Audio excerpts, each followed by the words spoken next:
Shabbat Shalom a todos. Hey man, missed you, bro. Y el mes de julio vamos a estar acá los sábados con la ayuda del Eterno y glorificando al Eterno. Ya empiezo a viajar de nuevo en agosto. Yes.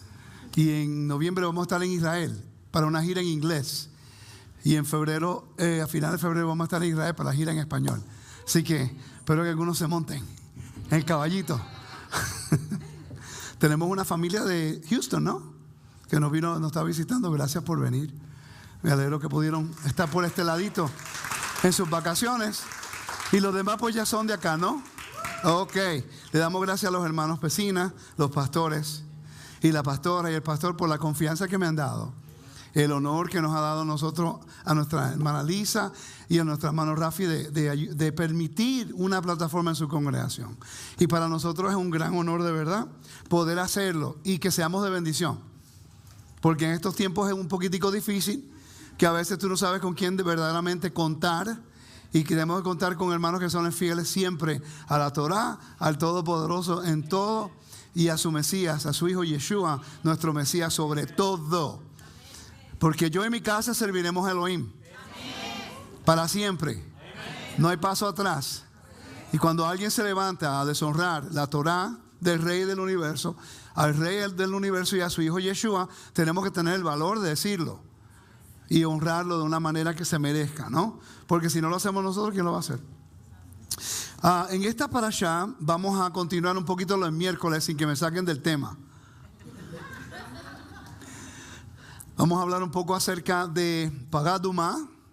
Ya cubrí los mandamientos. Esta semana lo he tenido que enseñar en la mañana, en la noche el miércoles, hoy en la tarde. Y lo hice diferente que las últimas 2 veces y ahora tratando de buscar otra forma. Pero estoy aprendiendo tanto que me estoy, como decimos en Puerto Rico, puliendo. Estoy aprendiendo. Y sé lo que he reconocido este año. Todos los años que llevo estudiando Torah, esas avispas cuando le dan a uno. Una avispa y se puso así. Y el picor queda así que oremos para que se vaya. ¿Ok? ¿Qué está diciendo?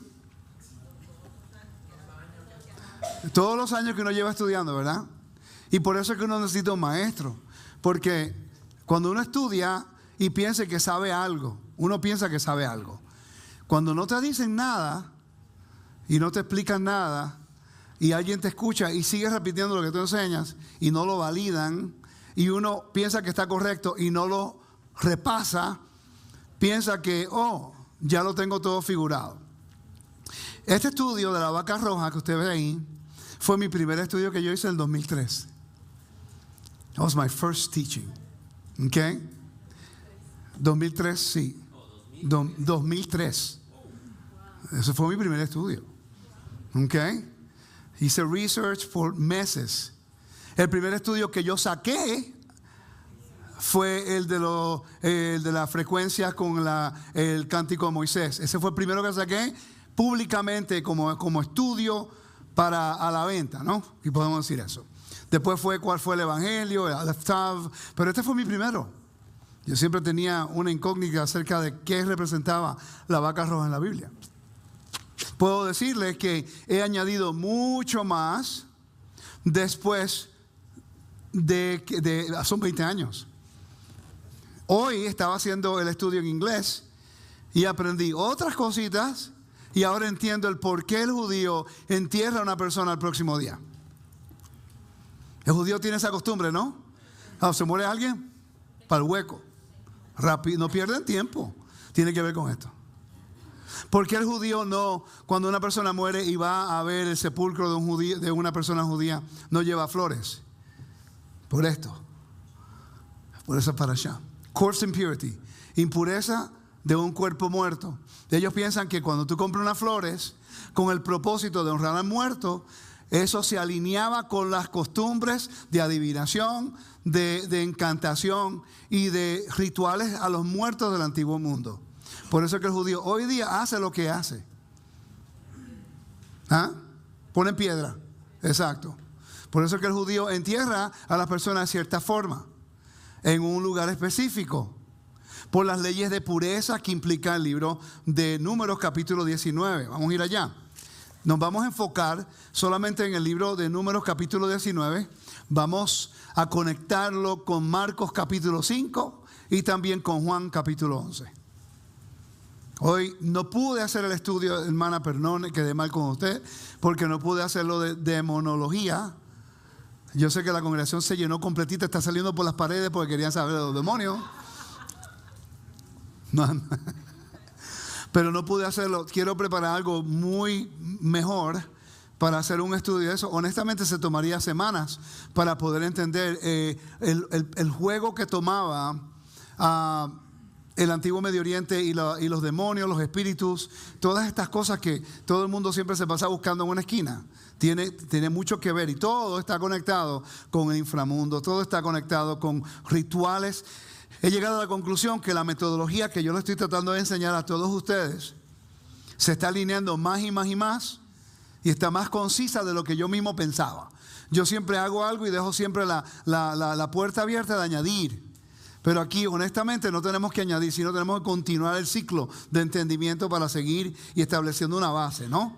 Entonces, cuando leemos el capítulo 19, me gustaría que leyéramos por lo menos hasta el versículo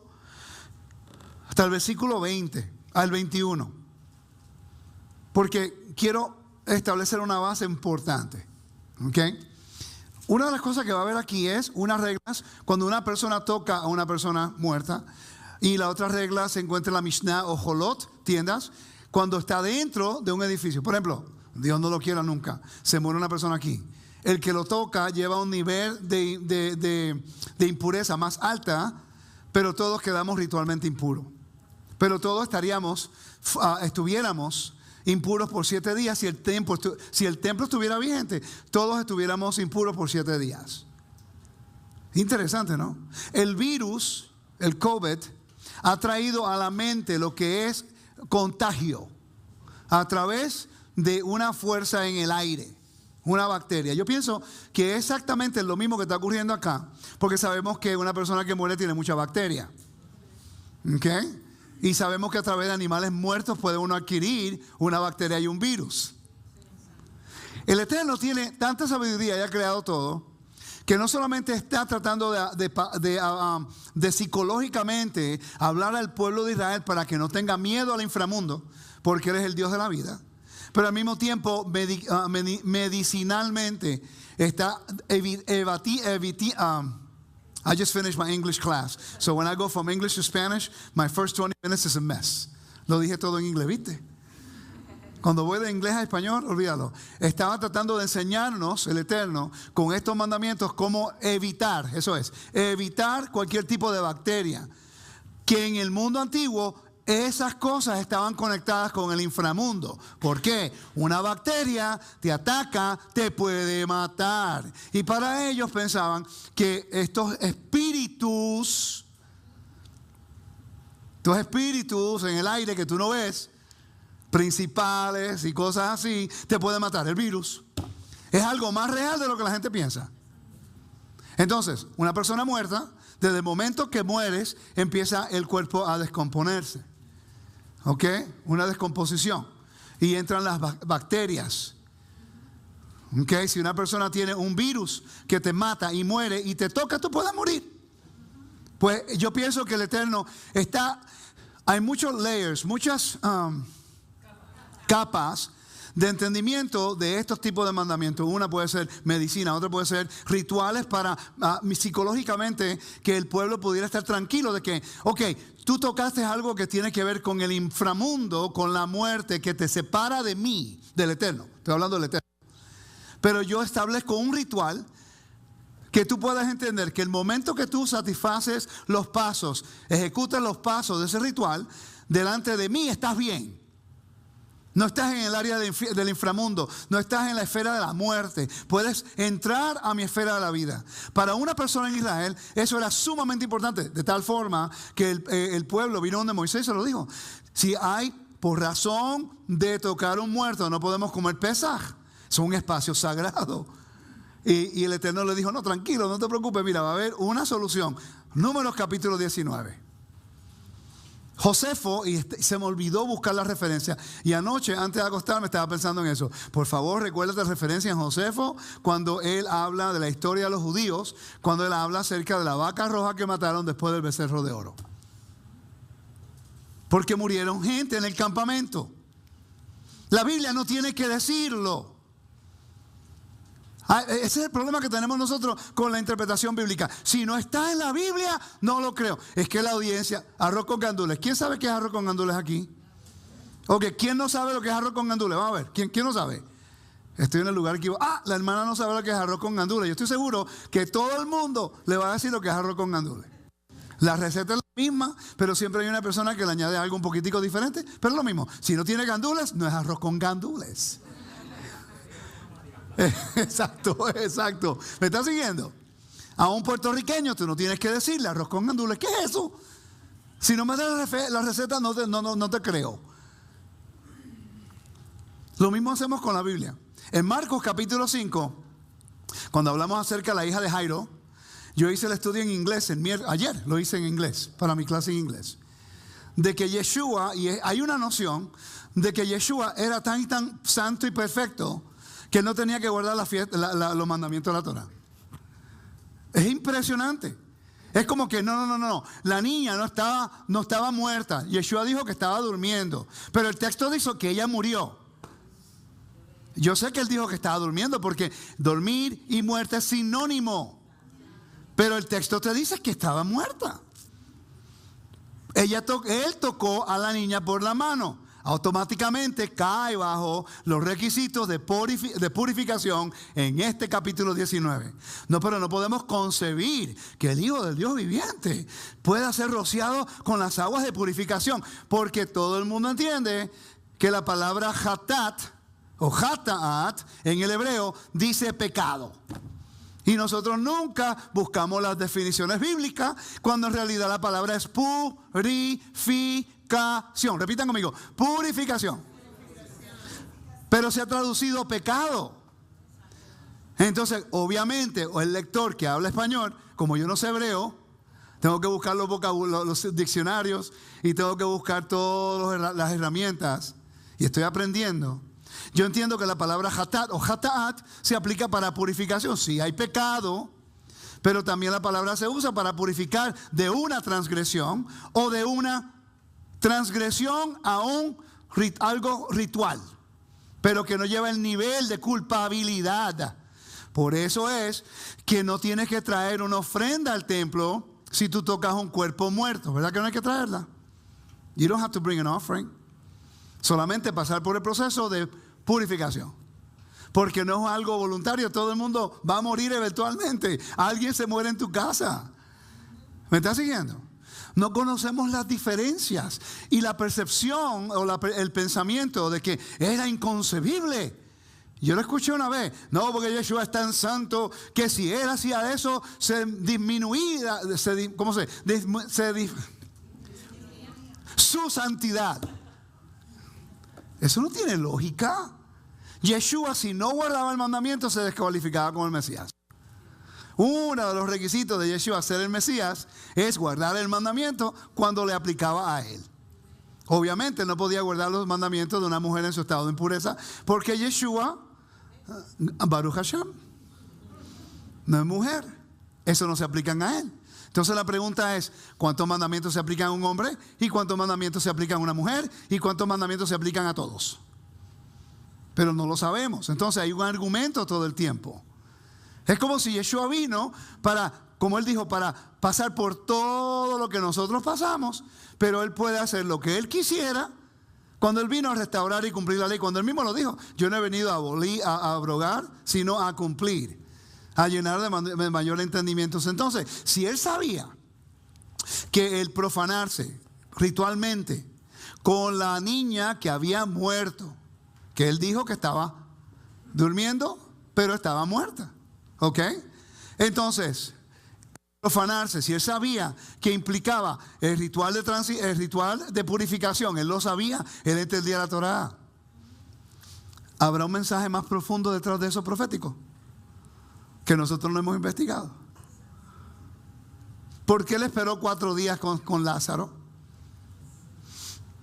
Él esperó 2 días extra. Vamos a esperar 2 días más. El que tú amas, si alguien me dice a mí, cuando mi hermanito Rafi se me enfermó un día, yo me friqué. Se me enfermó un día, yo estaba really worried. ¿Qué puedo hacer yo? Yo amo a ese hombre, ese es mi hermano, mi amigo. Algo le pasa a él, me duele a mí, you know? Si alguien me dice, mira, alguien está, a mi papá le pasa algo que le pasó, él murió hace mucho tiempo, yo corro rapidito. Pero yo, no, tranquilo, yo espero 2 días más porque eso va para la gloria de todo, el Eterno se va a glorificar en todo esto. ¿Por qué espera hasta el 4.º día y no cuando? Hay una razón. ¿Estaban impuros los discípulos cuando tocaron a Lázaro? Quedaron ritualmente impuros, ya él estaba con vida, pero él había estado muerto, llevaba todavía ritualmente impuro porque fue enterrado en un sepulcro. El hecho de que estaba en el sepulcro, aunque estaba con vida, quedaba profanado y tenía que hacer el ritual de purificación. Eso no quiere decir que hizo algo malo, sino, imagínate ahora, Lázaro tenía que ir al templo a ser purificado con las aguas, con la ceniza de la vaca roja, cuando todo el mundo sabía que él había muerto. Un momentico, ¿tú no fuiste que moriste 5 días atrás? Sí, pero ¿cuántos días estuviste muerto? 4 días. Wow, quiere decir que eso es un milagro, porque el judío pensaba que el espíritu de la persona se movía en el sepulcro 3 días. Voy a repetir esto. Ellos pensaban que el espíritu o el alma de la persona no abandonaba el cuerpo rápidamente, sino hasta el 4.º día. Yeshua sabía eso. Y él vino para probar que el poder que el Padre le había dado provenía del Padre. Y no era, no, que estaba el Espíritu, estaba por el sepulcro, tranquilo. ¿Ok? ¿Están conmigo? Ok, seguimos. ¿Por qué la hija de Jairo, el texto nos tiene que decir que tenía 12 años? A mí no me interesa la edad. Resucitó. Para mí eso debe ser, ¿por qué 12 años? Vamos a seguir buscando acá. Vamos a Números capítulo 19. Los dejé con esa. Porque así me fuerza a volver a ella y no me van a desviar por otro lado. Estrategia. Lector. Números capítulo 19, verso 1.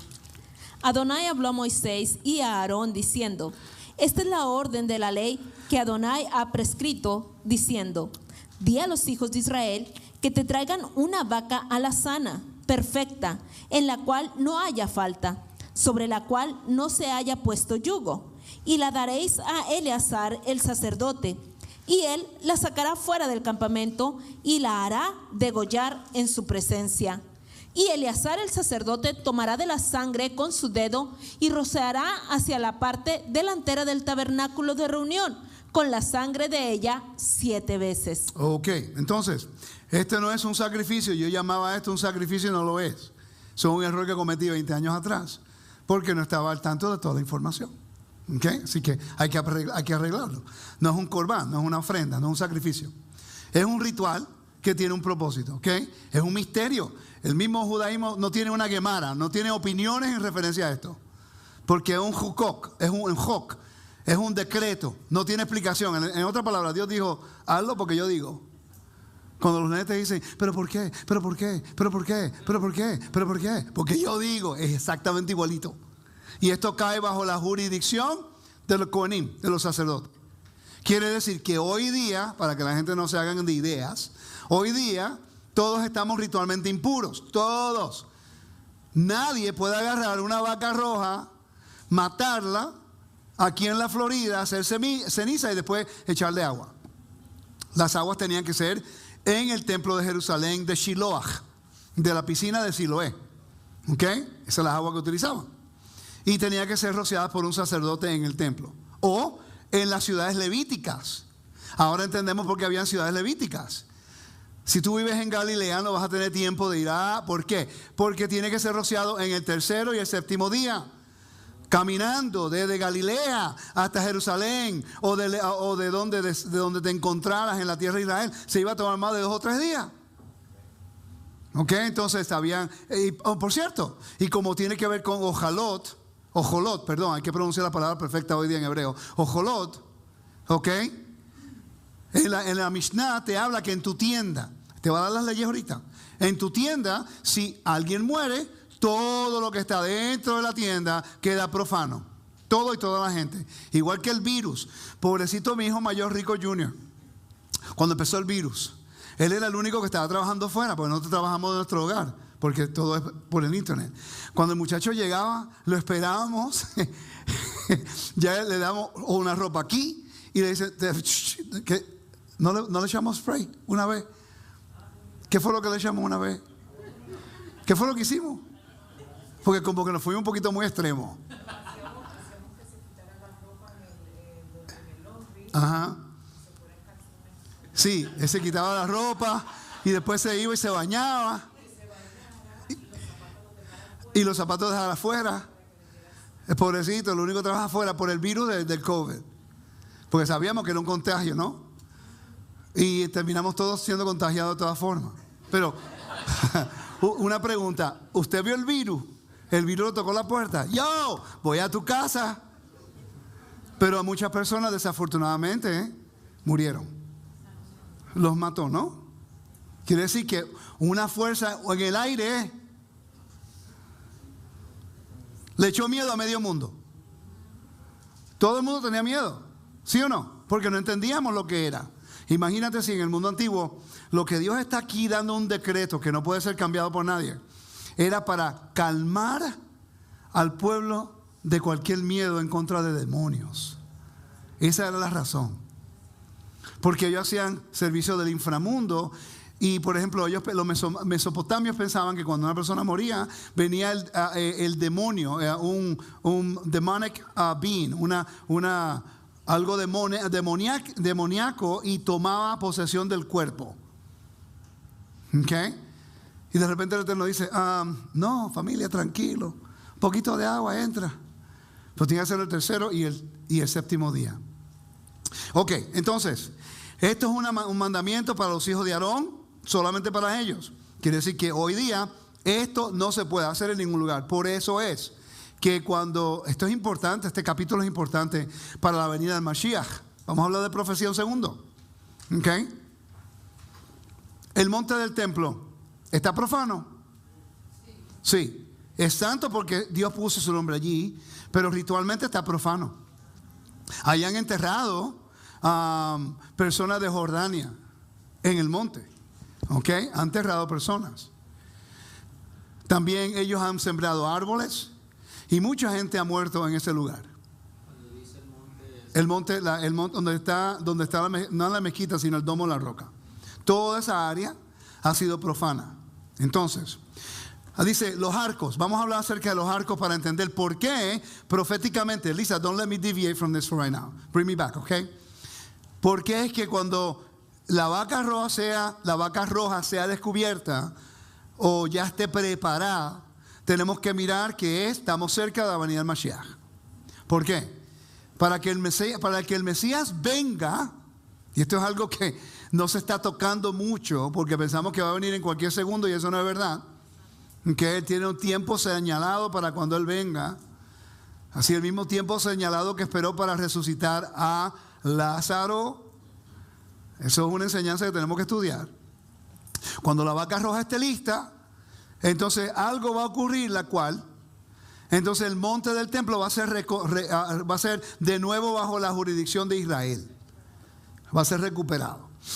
No pueden construir el altar ni parte del templo hasta que ellos saquen todo eso de allí, saquen todos los sepulcros y empiecen a rociar la ceniza de la vaca roja con el agua en todo el monte, y tienen que reconstruir la pared alrededor y tienen que santificarlo todo de nuevo porque la ciudad es santa. Eso no se toma un día. ¿Ok? Después tienen que santificar el lugar, purificar el lugar para el altar subir. El altar se toma 7, 8 días para que sea un altar oficial. Y después van a tratar de seguir construyendo el resto del templo en la planicie. Y ahí es cuando va a entrar el antimesías.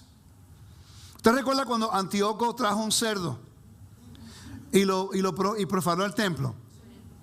¿Usted sabe por qué todo eso tiene que ver con esto?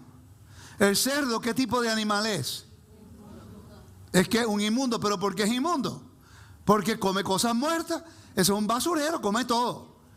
Entonces, en el antiguo Medio Oriente, el cerdo se utilizaba como ofrendas a los dioses del inframundo. Por eso es que el cerdo no es permitido para que nosotros comamos, porque se utilizaba para el inframundo. Y si usted se llama a ser un templo de Dios, no puede profanar su cuerpo, porque Dios no quiere que su templo esté profano. Tiene conexión con el inframundo. Quiere decir que los animales que comemos está conectado con el servicio del antiguo Medio Oriente en referencia al inframundo. Y por eso Dios dice, no lo comas, es inmundo, es una abominación. Pero es que sabe tan bueno los chicharrones de cerdo. Sabían buenísimo cuando yo era un niño. ¿Y cuántas lombrices y gusanos le dan uno? Porque no es para ingerir. ¿Me están siguiendo? Porque está conectada con el inframundo y con la muerte. Entonces, cuando el altar sea dedicado, ahí es cuando va a venir el antimesías. Cuando venga el antimesías, hay que contar los días para venir el Mesías. Todo esto está conectado en profecía. ¿Ok? Para que podamos entenderlo mejor. Pero, ¿por qué el templo? Si todos tenían miedo acerca de lo que era el inframundo, la muerte. Recuerda, el templo es la esfera de la vida. A eso nos estamos enfocando. ¿Ok? Le doy tantas gracias siempre a Antranik. Yo espero que esté viendo el estudio. Porque fue Antranik en la cual dijo, él estaba haciendo los PowerPoints y hizo una esfera. Una de ellas. Y yo, wow, that's pretty cool. Porque yo había hecho una esfera de lo que es reciprocidad. El círculo de gracia. Y después le empezó a usar esto y yo digo, wow, mira, pon este aquí, mira, pon este, y empezamos. Y él me ayudó para hacer esto. Y es la mejor idea, honestamente, una de las mejores ideas que yo he tenido, porque me ha ayudado a mí. Y mientras más pasa el tiempo y sigo utilizando esto, más yo entiendo que obviamente el Eterno nos está guiando. Para que podamos educar al pueblo y seguir ayudándonos todos. Amén. Ok, entonces, el Eterno tiene tanto enfoque en la pureza ritual, que la muerte no tenga ninguna conexión, que el templo fue construido de la misma forma, para que no hubiera conexión. Ellos entendían la construcción del templo, la forma que hicieron el templo y los fundamentos. Tuvo en mente estos mandamientos aquí. Vamos a seguir leyendo en Números capítulo 19 y volvemos al PowerPoint rápido. Quiero hacer una secuencia yendo y viniendo acá para que podamos seguir una idea. Versículo número 5. Y hará quemar la vaca ante sus ojos, su cuero y su carne y su sangre con su estiércol hará quemar. Luego tomará el sacerdote madera de cedro e hisopo y escarlata y lo echará en medio del fuego en que arde la vaca. El sacerdote lavará luego sus vestidos, lavará también su cuerpo con agua y después entrará en el campamento y será inmundo el sacerdote hasta la noche. O sea, un nivel de profanación, pero es solamente temporaria porque es hasta la noche. Ok, pero oigan esto. El misterio de este tipo de ritual es que ninguna parte del animal tocaba el templo adentro. Ninguna parte. Ni la sangre. Todo el ritual se hacía desde el Monte de los Olivos. Si van conmigo febrero-marzo, yo los voy a llevar al lugar donde pueden ver donde se hacía la vaca roja. Está ahí todavía. ¿Ok?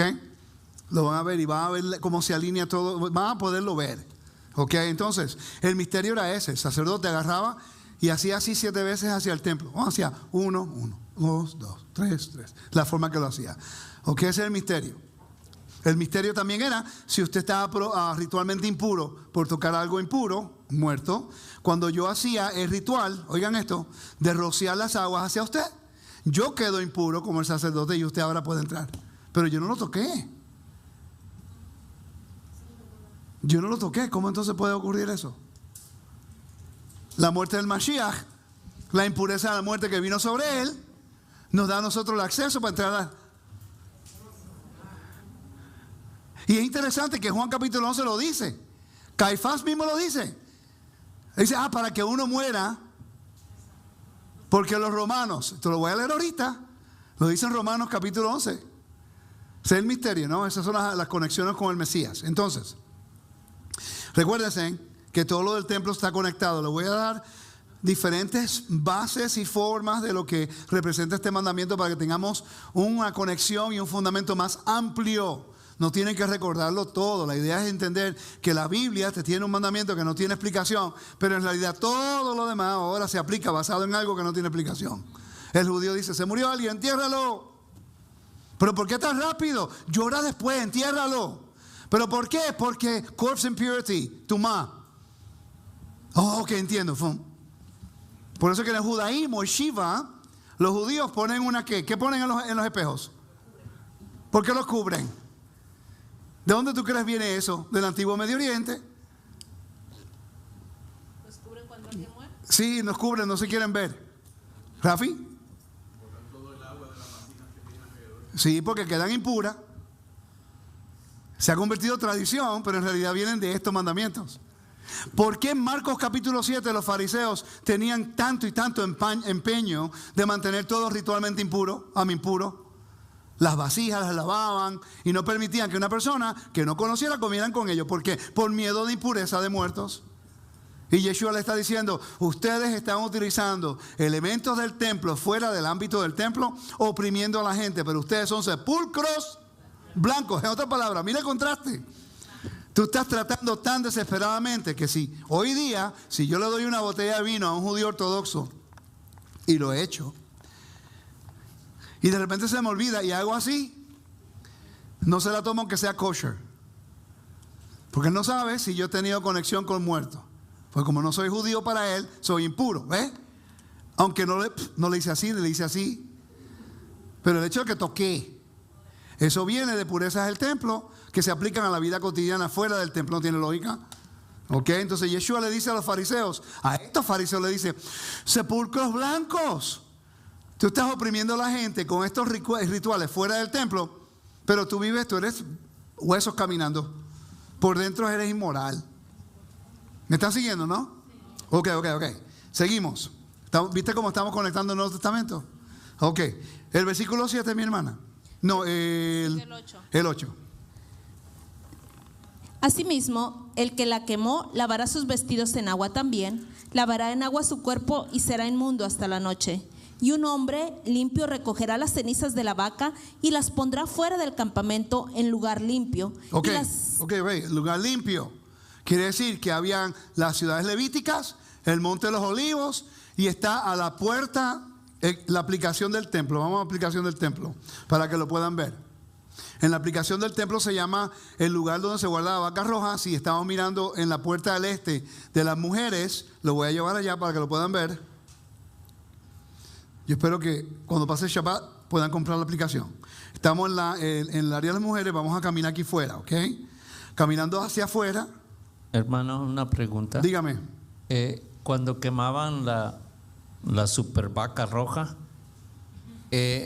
¿agregaban agua a la ceniza? Después. O sea, ellos era tenían una mezcla. Sí, ellos tenían la ceniza, la guardaban. Entonces, okay. la guardaban en el templo, la guardaban en este lugar. Esta es la entrada a los atrios del atrio de las mujeres. ¿Ok? Y guardaban la ceniza y la sacaban cuando iban a... Entonces, en este lugar, a la mano izquierda de la entrada al atrio de las mujeres, guardaban las cenizas de la vaca roja. Cuando una persona se profanaba, porque es un lugar limpio, una persona se profanaba, entonces le dejaba saber al sacerdote, el sacerdote sacaba cenizas de allá, y después buscaban el agua de la piscina Siloé. La piscina Siloé se encuentra allá, Siloam, piscina Siloam a la mano izquierda. Sacaban el agua de aquí. Y después esa agua de allá, después venían y la mezclaban en una vasija de piedra. ¿Ok? Porque la piedra no agarra impureza de esa forma. Por eso es que en las fiestas, si tú traías, comías en una vasija de barro, tenías que romperlo.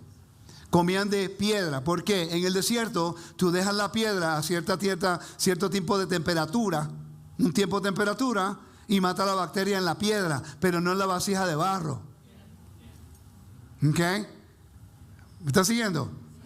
Ajá, dígame. Pero aquí dice que la sacarán fuera del campamento. Sí, por eso lo hacían en el Monte de los Olivos. El Monte de los Olivos, si estamos viendo acá, está fuera, el Monte de los Olivos está fuera del templo, que es el campamento. Porque el templo está rodeado por la ciudad, el campamento que es santo. No está hablando de las cenizas, y un hombre limpio recogerá las cenizas Sí. y las pondrá fuera del campamento. Sí. Las cenizas las pondrá fuera del campamento. Sí, en el tabernáculo. En Israel solamente los sacerdotes podían utilizar los que tenían acceso a ellos. Después lo ponían fuera del campamento en el Monte de los Olivos, fuera del campamento en las ciudades levíticas a través de Israel, porque fuera del campamento. ¿Me sigue? Ok, micro tabernáculo, macro el templo. Fuera del campamento en el templo, un poquito más lejito que el tabernáculo. Geografía nos ayuda a entender eso. Sí, ok, familia. Estamos demasiado técnico. Ok, I don't understand. La única persona que podía accesar la ceniza era el sacerdote. Ya. Ok, porque es santo. Las tenía en el templo. Solamente parte. Ok. Y las demás estaban fuera del templo. Ok, pero es que yo lo dije. ¿Cuántas veces lo dije? Sí, pero no dije que estaban en el Monte de los Olivos y en las ciudades levíticas y estaban aquí también en el templo.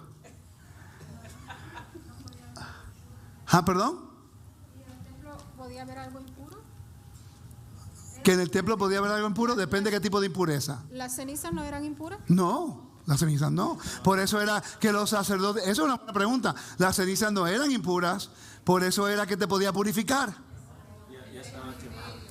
Ese es el misterio. Ese es el misterio, que como es que una ceniza te va a purificar. Ya vamos a ver gente en las raíces hebreas buscando cenizas de gallina por ahí.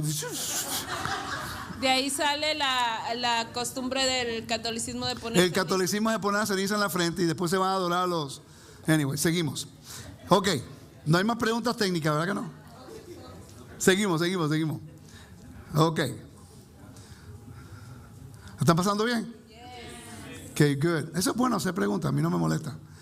Ahora no sé cómo entrar de nuevo. ¿Qué pasó aquí? What did I do? No, Tito's not here. No, I'm stuck. Dígame. Entonces, por eso la iglesia católica hace el miércoles de ceniza. Eso. Y también el agua también te avientan agua así, ¿no? ¿Ah? Y te echan agua y todo.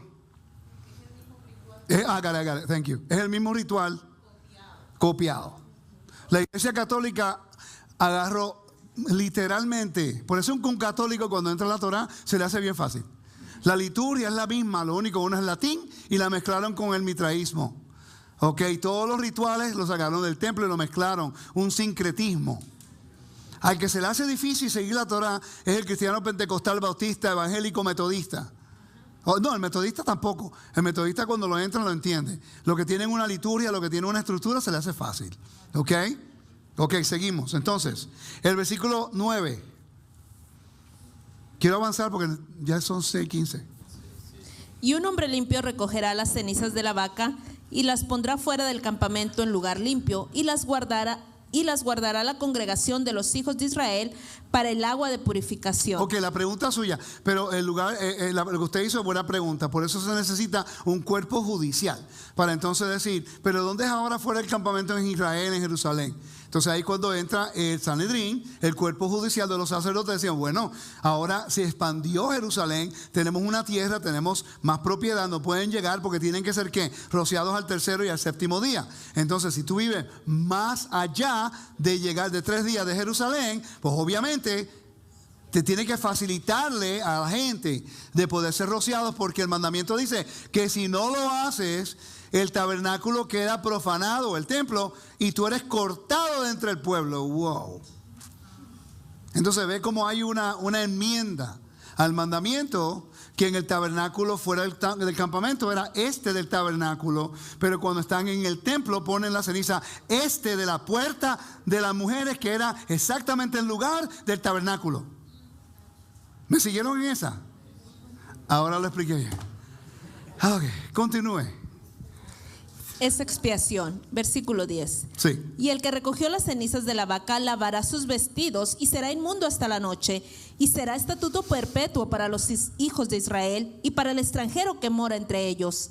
El que tocare cadáver de cualquier persona será inmundo 7 días. Ok, Yeshua tocó un cadáver, Sí. quedó inmundo. ¿Y cómo lo hizo Eso lo vamos a hablar ahorita. Inmundo y No se me apresure. Pero quedó inmundo. ¿Cómo es posible, Yeshua? Él es inmundo, ¿cómo va a ser? Porque no entendemos la palabra inmundo, no entendemos el procedimiento, no entendemos el mandamiento, pero te aseguro que el 99% de las personas dentro del mesianismo raíz hebrea tocaron esto en referencia a Yeshua, hicieron así. Vamos a seguir para otro. Capítulo 20. Capítulo 20. Y se enfocan en la serpiente que se levantó y la roca de agua que... Porque este es difícil. Hoy nos vamos a enfocar en este. Porque yo puedo enseñarte de la roca cuando Moisés le habló la primera vez y le pegó la segunda vez. ¿Qué representa eso? La primera venida del Mashiach, cuando hablaste para que la roca de salvación pudiera darte agua de salvación. Y la segunda, si tú le pegas, en vez de hablarle, está haciendo una afrenta al Mesías. Tú no le pegas a la roca de salvación. Tú no le llamas a la roca de salvación un bastardo. Porque no entras al reino.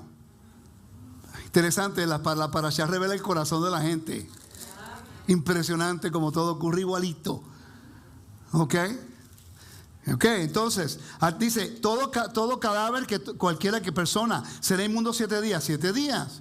Yeshua está haciendo un milagro. Nos enfocamos en el milagro. Pero quedó ritualmente impuro. Él es puro. Tocó a la muerta. Ella es pura. Y él queda impuro. Hello. Ese es el principio del capítulo 19. De ahí era donde los fariseos lo criticaban, que se juntaba con los pecadores. Ya ese es otro casito, pero sí. Tiene que ver con lo mismo. Está haciendo conexiones, ¿ves? Porque ellos no estaban ritualmente impuros de acuerdo a ellos. ¿Viste la conexión que hice con Números capítulo 19? Yeshua estaba puro. Cuando él entra, él se hace impuro para que levantara a la niña de los muertos, que es el peor tipo de impureza, que es la muerte. Hello. Esa resurrección de los muertos, familia. ¿Y a quién ocurre? Una niña representa a quién, a Israel, siempre en la femenina, ¿no? 12 años, ¿por qué necesito saber la edad? Porque son las 12 tribus de Israel. El milagro tiene que ver con la restauración del reino, de la impureza de la muerte que habían adquirido por la adoración a los impíos y la adoración a los dioses paganos. Ahora, número 19 es muy diferente. Yo espero que el año que viene se enfoque en toda la semana en un capítulo, porque el capítulo 20 es fácil de enseñarlo, el capítulo 21 es fácil de enseñarlo, el capítulo 22 es fácil de enseñarlo. No le pasemos por encima las cosas cuando no enseñemos y reinventemos la rueda. Vamos a decir no sabemos. ¿Cuánto hemos aprendido ya en menos de una hora? ¿Sí? Y nos falta mucho. Versículo 12, por favor. Al tercer día se purificará con aquella agua, y al séptimo día será limpio. Y si al tercer día no se purificare, no será limpio al séptimo día. Todo aquel que tocare cadáver de cualquier persona y no se purificare, el tabernáculo de Adonai contaminó, y aquella persona será cortada de Israel. Ok, quiere decir que los demonios no tienen autoridad aquí. Si todo el mundo pensaba que eso tenía que ver con el inframundo, ya eso fue completamente anulado, basado en esto. A ver si lo consigo aquí. No sé si lo leí. No lo leí acá, no lo puse acá. Pero es interesante que si todo el mundo pensaba que el inframundo tenía autoridad sobre la gente, o la muerte, y tocaba, y eran los demonios que te iban a atacar, en este momento Dios dice, no. Tú tocas un cadáver y no haces purificación, tú profanas el tabernáculo. No son los demonios atacándote. Muy diferente. Y la penalidad es ser cortado, ¿no? Siga, mi hermana. Por cuanto el agua de la purificación no fue rociada sobre él, inmundo será, y su inmundicia será sobre él. Esta es la ley para cuando alguno muera en la tienda. Cualquiera que entre en la tienda y todo el que esté en ella será inmundo 7 días. Y toda vasija abierta cuya tapa no esté bien ajustada será inmunda. Y cualquiera que tocare algún muerto a espadas sobre la faz del camino, o algún cadáver o hueso humano o sepulcro, 7 días será inmundo. Ahora entendemos por qué el sacerdote le preguntó a David cuando fue a buscar el pan de la presentación si había tenido sexo o si había tocado algo impuro. Porque no podía tocar algo en el templo, en el tabernáculo, obvio, o comer algo, especialmente el pan de la presentación, que sacaron ese día del tabernáculo, si hubiera estado ritualmente impuro. ¿Qué tiene que ver la mujer ¿En dónde? En ese tiempo, porque, ok, la Torah hablaba, ya eso es otro tema. ¿Te lo puedo contestar más tarde? Ok. Ok. Te contesto después. Porque entonces me voy por otra línea. Y focus today. I gotta stay focused. Ok. But this is a good question. Dice, esta es la ley para cuando alguno muera en la tienda. Ojolot. Ojolot es un tratado de Mishnah que te dice exactamente lo que ocurre. Yo quiero que, la razón por que estoy leyéndolo es porque vamos a leer el capítulo 5 de Marcos, versículo 30 en adelante. Y vamos a ver los mismos elementos. Después vamos a leer Juan capítulo 11, en referencia a Jairo. Perdón, el capítulo 11 en referencia a, se me olvidó a quién era. ¿A quién era? Sí, Jairo. El líder de la comunidad. No, a Lázaro, de Lázaro. ¿Ok? Y estamos viendo diferentes principios de lo que es, pero es lo mismo. El mismo problema. ¿Ok? Dice el versículo 15. Las vasijas, leímos eso, ¿no? El versículo 17. Y para el inmundo tomará de la ceniza de la vaca quemada, de la expiación, y echará sobre ella agua corriente en un recipiente. Y un hombre limpio tomará hisopo y lo mojará en el agua y rociará sobre la tienda, sobre todos los muebles, sobre las personas que allí estuvieren y sobre aquel que hubiere tocado el hueso o el asesinado o el muerto o el sepulcro. Quiere decir que si alguien muere en medio de la congregación, todo el mundo queda ritualmente impuro. Si el templo estuviera. Hoy todos estamos de todas formas. ¿Ok? Si yo estuviera muerto hace tiempo, porque yo toqué a mi papá cuando murió y no hice el ritual de número 19, si eso hubiera estado vigente, yo estuviera ya muerto, cortado de la comunidad, no estuviera enseñando. Pero como no hay templo, ¿me siguen? Entonces el problema es con Israel. El problema con Israel es ¿qué tú haces si tú estás lejos en la dispersión? Eso era lo que iba a preguntar. No sé. O sea, ese es el problema. ¿Será posible entonces ahora por qué fue que en Israel se hicieron un radio de distancia de Jerusalén para que todo el mundo que estuviera dentro de ese radio pudiera estar, y tenía que hacerlo por ley, por la dispersión? Eso ocurrió también con Pesaj. ¿Están entendiendo por qué es importante entender estos otros recursos que te ayudan a entender esto? Preguntas lógicas que no hay respuestas al menos que vaya recurso. Para Pesaj eran 28 kilómetros desde Jerusalén, un radio. Todo el mundo que viviera dentro de esos 28 kilómetros, porque no habían carros, no había avión, no había tren, una mulita y a pies y un caballo de repente.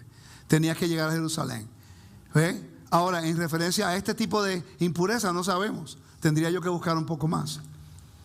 Pero si esa persona que viene de la dispersión ahora entra dentro de ese radio, había, por eso es que antes de Pesaj ellos limpiaban todas las calles. Usted sabe cuando dice todas las avenidas apuntan a Roma. Sí. Eso es literalmente, en el mundo greco-romano todas dirigían a Roma, literalmente.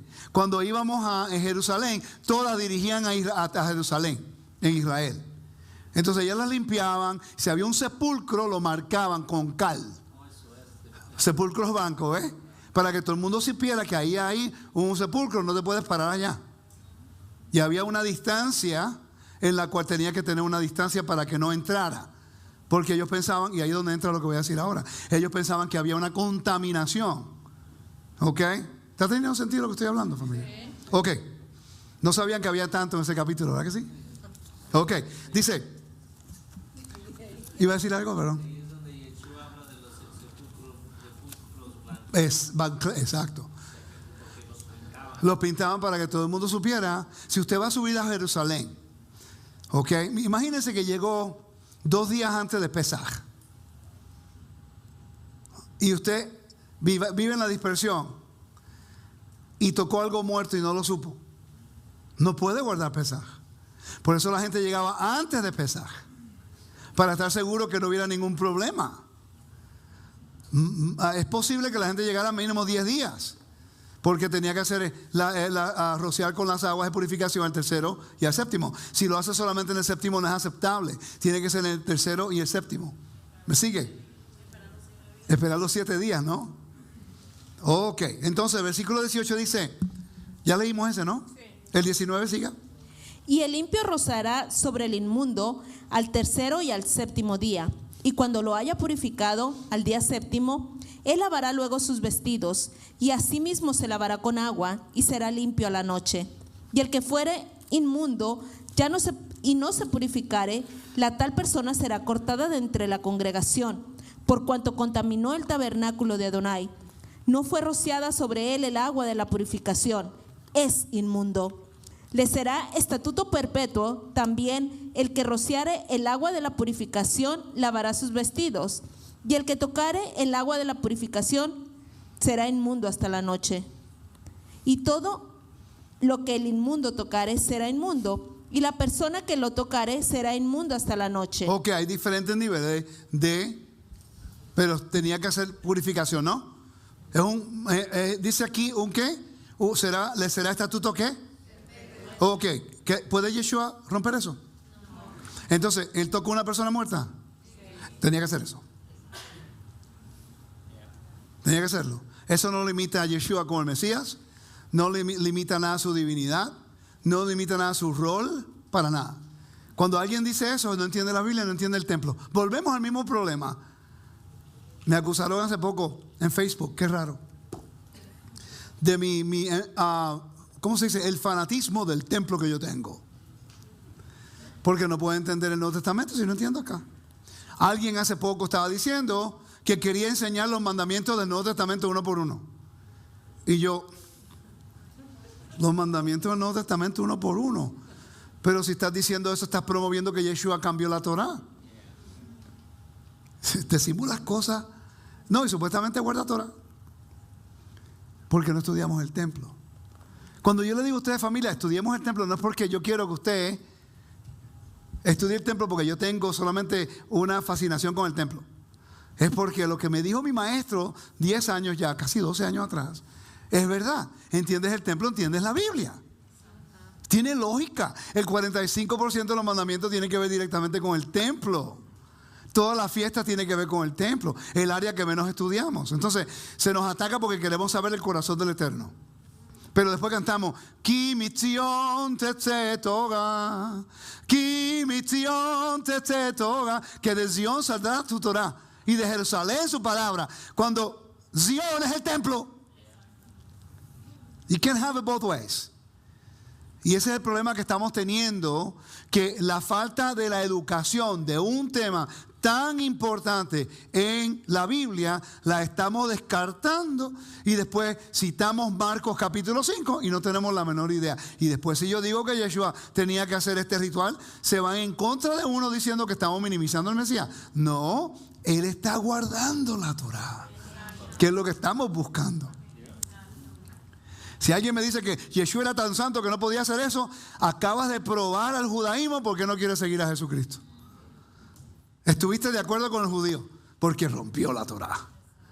Pero si tú le enseñas a los cristianos, al hermano judío, que Yeshua se alineó perfectamente. Por cierto, el judío, recuerda, arroz con gandules. El judío, cuando lee esto, si leyera que Yeshua tocó a la niña, le agarró por la mano, un judío que entiende las leyes de Tumá, que son de purificación de impureza, tahor, tamei betahor, impuro y puro, ¿ok?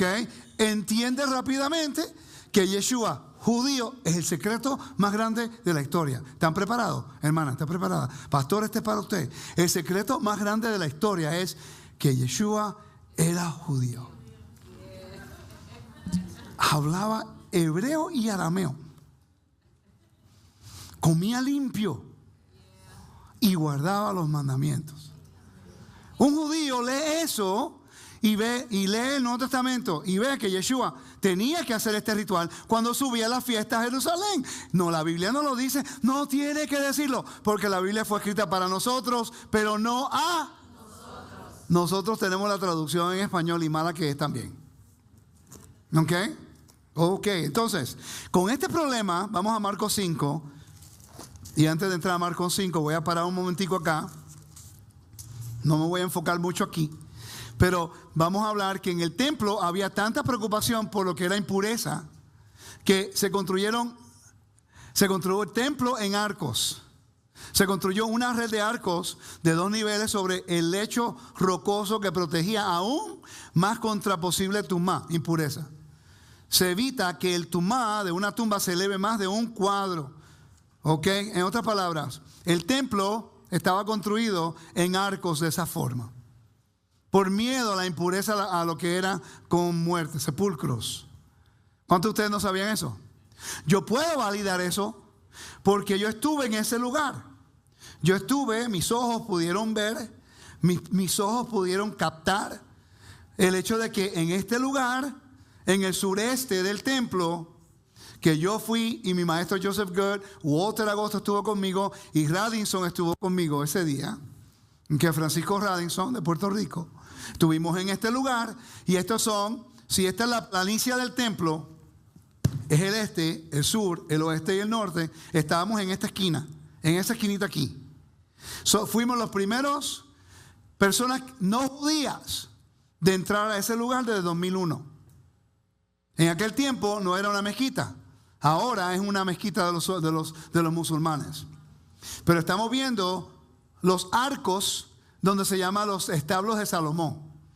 Yo los vi, esa foto la tomé yo. Por eso puse a mi maestro ahí. El que diga, no, eso no es verdad. Bueno, vamos a buscar a Joseph Good. Yo, ponte así. ¿Ok? Entonces, cuando caminamos en el templo, esto no es la planicie en el sureste del templo. ¿Ok? Aquí hay otra foto. Esa foto la tomé yo también. Le llamaron establos de Salomón porque en el tiempo de las cruzadas guardaban era un establo de caballos. Pero en el tiempo del templo era donde guardaban los animales ritualmente puros para subirlos al templo. Ese era el lugar y ese descubrimiento, ¿usted sabe quién lo hizo? Mi maestro. Él fue el que hizo ese descubrimiento de lo que es la rampa subiendo y el lugar, que ahora mismo los rabinos entienden que es verdad. Un creyente en Yeshua encontró eso. No fui yo, fue él. Y le doy gracias al Eterno de darme un maestro como él. Lo más que me impresiona es su humildad. ¿Qué? Esta es otra foto. Usted sabe que yo sé exactamente el periodo de esa piedra. Esa piedra es indiscutible del tiempo de Herodes. En la forma que está hecha. ¿Ok? Sabemos que este es del templo. Los musulmanes van a decir que no. Cuando tú vas a Israel, cuando tú ves eso con tus ojos y lo estudias, ya ahora mismo mi maestro dedicó tanto tiempo a yo aprender las piedras de Jerusalén que al principio decía, pero ¿qué le pasa a este señor, Dios mío? Una piedra aquí, esta piedra acá, no ricos, ven acá, ven acá. Tú ves esa piedra, esto y esto y esto. Está first use, secondary use. Primer uso, uso secundario. Quiere decir que esa piedra se considera primer uso. Se usó para el templo. En la destrucción del templo hay piedras de estas que las movieron en la destrucción y construyeron otra estructura utilizando la misma piedra. Ahora esa piedra se llama una piedra secundaria. Y tú las puedes ver en todos los lugares en Jerusalén. Yo voy caminando y para mí, mi prueba es las piedras. Mi examen fue el Monte de los Olivos. Mi maestro vino y me dijo esto. Rico, fuimos al Monte de los Olivos. Estábamos exactamente mirando en esta dirección. Exactamente mirando en esa dirección. Y hoy día, si tú vas al Monte de los Olivos y cuando vayas conmigo en febrero, lo vamos a ver. Le voy a enseñar todas estas cosas. Y él me dice, ok, Rico, tu examen es este. Dime de las piedras de la pared del este. Y yo le dije, aquella piedra de este tiempo, la piedra de este tiempo, en esa piedra es persa, esta aquí, esta y esto otro, y esto. Pasaste el examen. Pero me tomó 10 horas al día, 10 días con él estudiándolo. Estudian piedras por todo Jerusalén. Pero ahora yo entiendo la importancia, porque después viene el argumento de que el templo que estaba en la ciudad de David. Pero los arqueólogos que le pude preguntar a Ilan Mazar, que es la autoridad del templo y de la ciudad de David, ella misma me dijo que nunca encontraron las piedras en uso secundario en la ciudad de David. No hay evidencia. Una persona que no estudia arqueología no lo va a entender. Quiere decir que sea bendición esa lluvia, Padre. ¿Ok? ¿Me están siguiendo, familia? Ok, me salí del tema. Entonces, aquí estamos viendo cómo se hacía la estructura del templo. Cómo se hacía la estructura del templo. ¿Ok? Antigüedad de los judíos. Dice, ahora por lo tanto, estamos hablando de la antigüedad de los judíos y vamos a hablar acerca de las trincheras del templo. ¿Ok? Dice, ahora por lo tanto, el rey colocó los cimientos del templo muy profundamente en el suelo. Y los materiales eran piedras fuertes y resistirían la fuerza del tiempo. Estos debían unirse con la tierra y convertirse en una base y un fundamento seguro para esa superestructura que había de ser erigida sobre ella. Debían ser tan fuertes para sostener con facilidad aquellas vastas superestructuras y preciosos ornamentos, cuyo propio peso no debía ser menos que el peso de esos edificios altos y pesados que el rey diseñó para que fueran muy ornamentales y magníficos. Eso se llama The Works of Josephus, el trabajo completo de Josefo en antigüedad de los judíos. Esta es la evidencia de Ilat Mazar, de las piedras, de las trincheras. Y esta es la foto que yo validé yo mismo. Esa foto la tomamos 4 años atrás.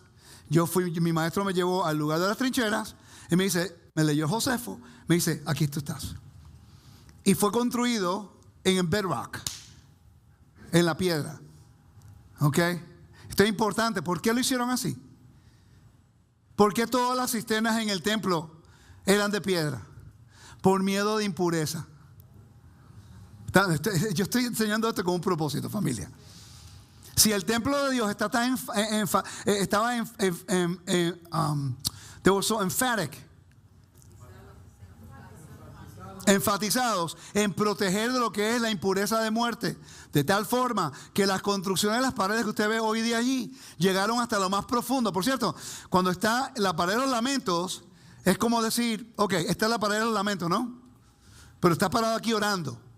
Pero en realidad está a mitad de la pared. Para abajo, para carretera del primer siglo, está como a 30 pies más. Pero esta está como a 30 pies más. Tú llegas y después tienes que ir para abajo. ¿Ok?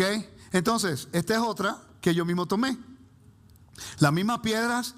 ¿Están viendo la piedra? La misma piedra que la columna, pero no tan buena terminación. ¿Por qué? Nadie la va a ver.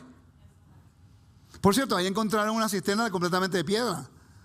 Porque ellos entendían los rituales de pureza e incluía el agua. Si el agua se profanaba, no era digna para usar en el templo. Por eso es que el Gihón nunca se utilizó para hacer agua del templo. Estaba fuera de la ciudad y tenía que ser cargada. No se puede cargar en el Shabbat. Quiere decir que la teoría de que el templo estaba en la ciudad de David se cae. Esa se llama la pared rabínica, o esa es la parte oeste de la pared. Yo estuve en una gira con Dan Baja, 2 horas y media, ¿verdad? Él es la autoridad los últimos 35 años de los descubrimientos arqueológicos de esa pared. Y estamos viendo la misma piedra, pero mejor terminación. ¿Por qué? Porque esa era la piedra que se veía con toda la audiencia. Hoy no se ve al público porque hay construcciones alrededor, pero ese tiempo sí. Estamos a mitad de la pared. Hay como 60 pies todavía que falta hacia abajo. ¿Ok? Caminando en el aire, estuviéramos en el primer siglo. ¿Ok? La contaminación ritual por un cadáver.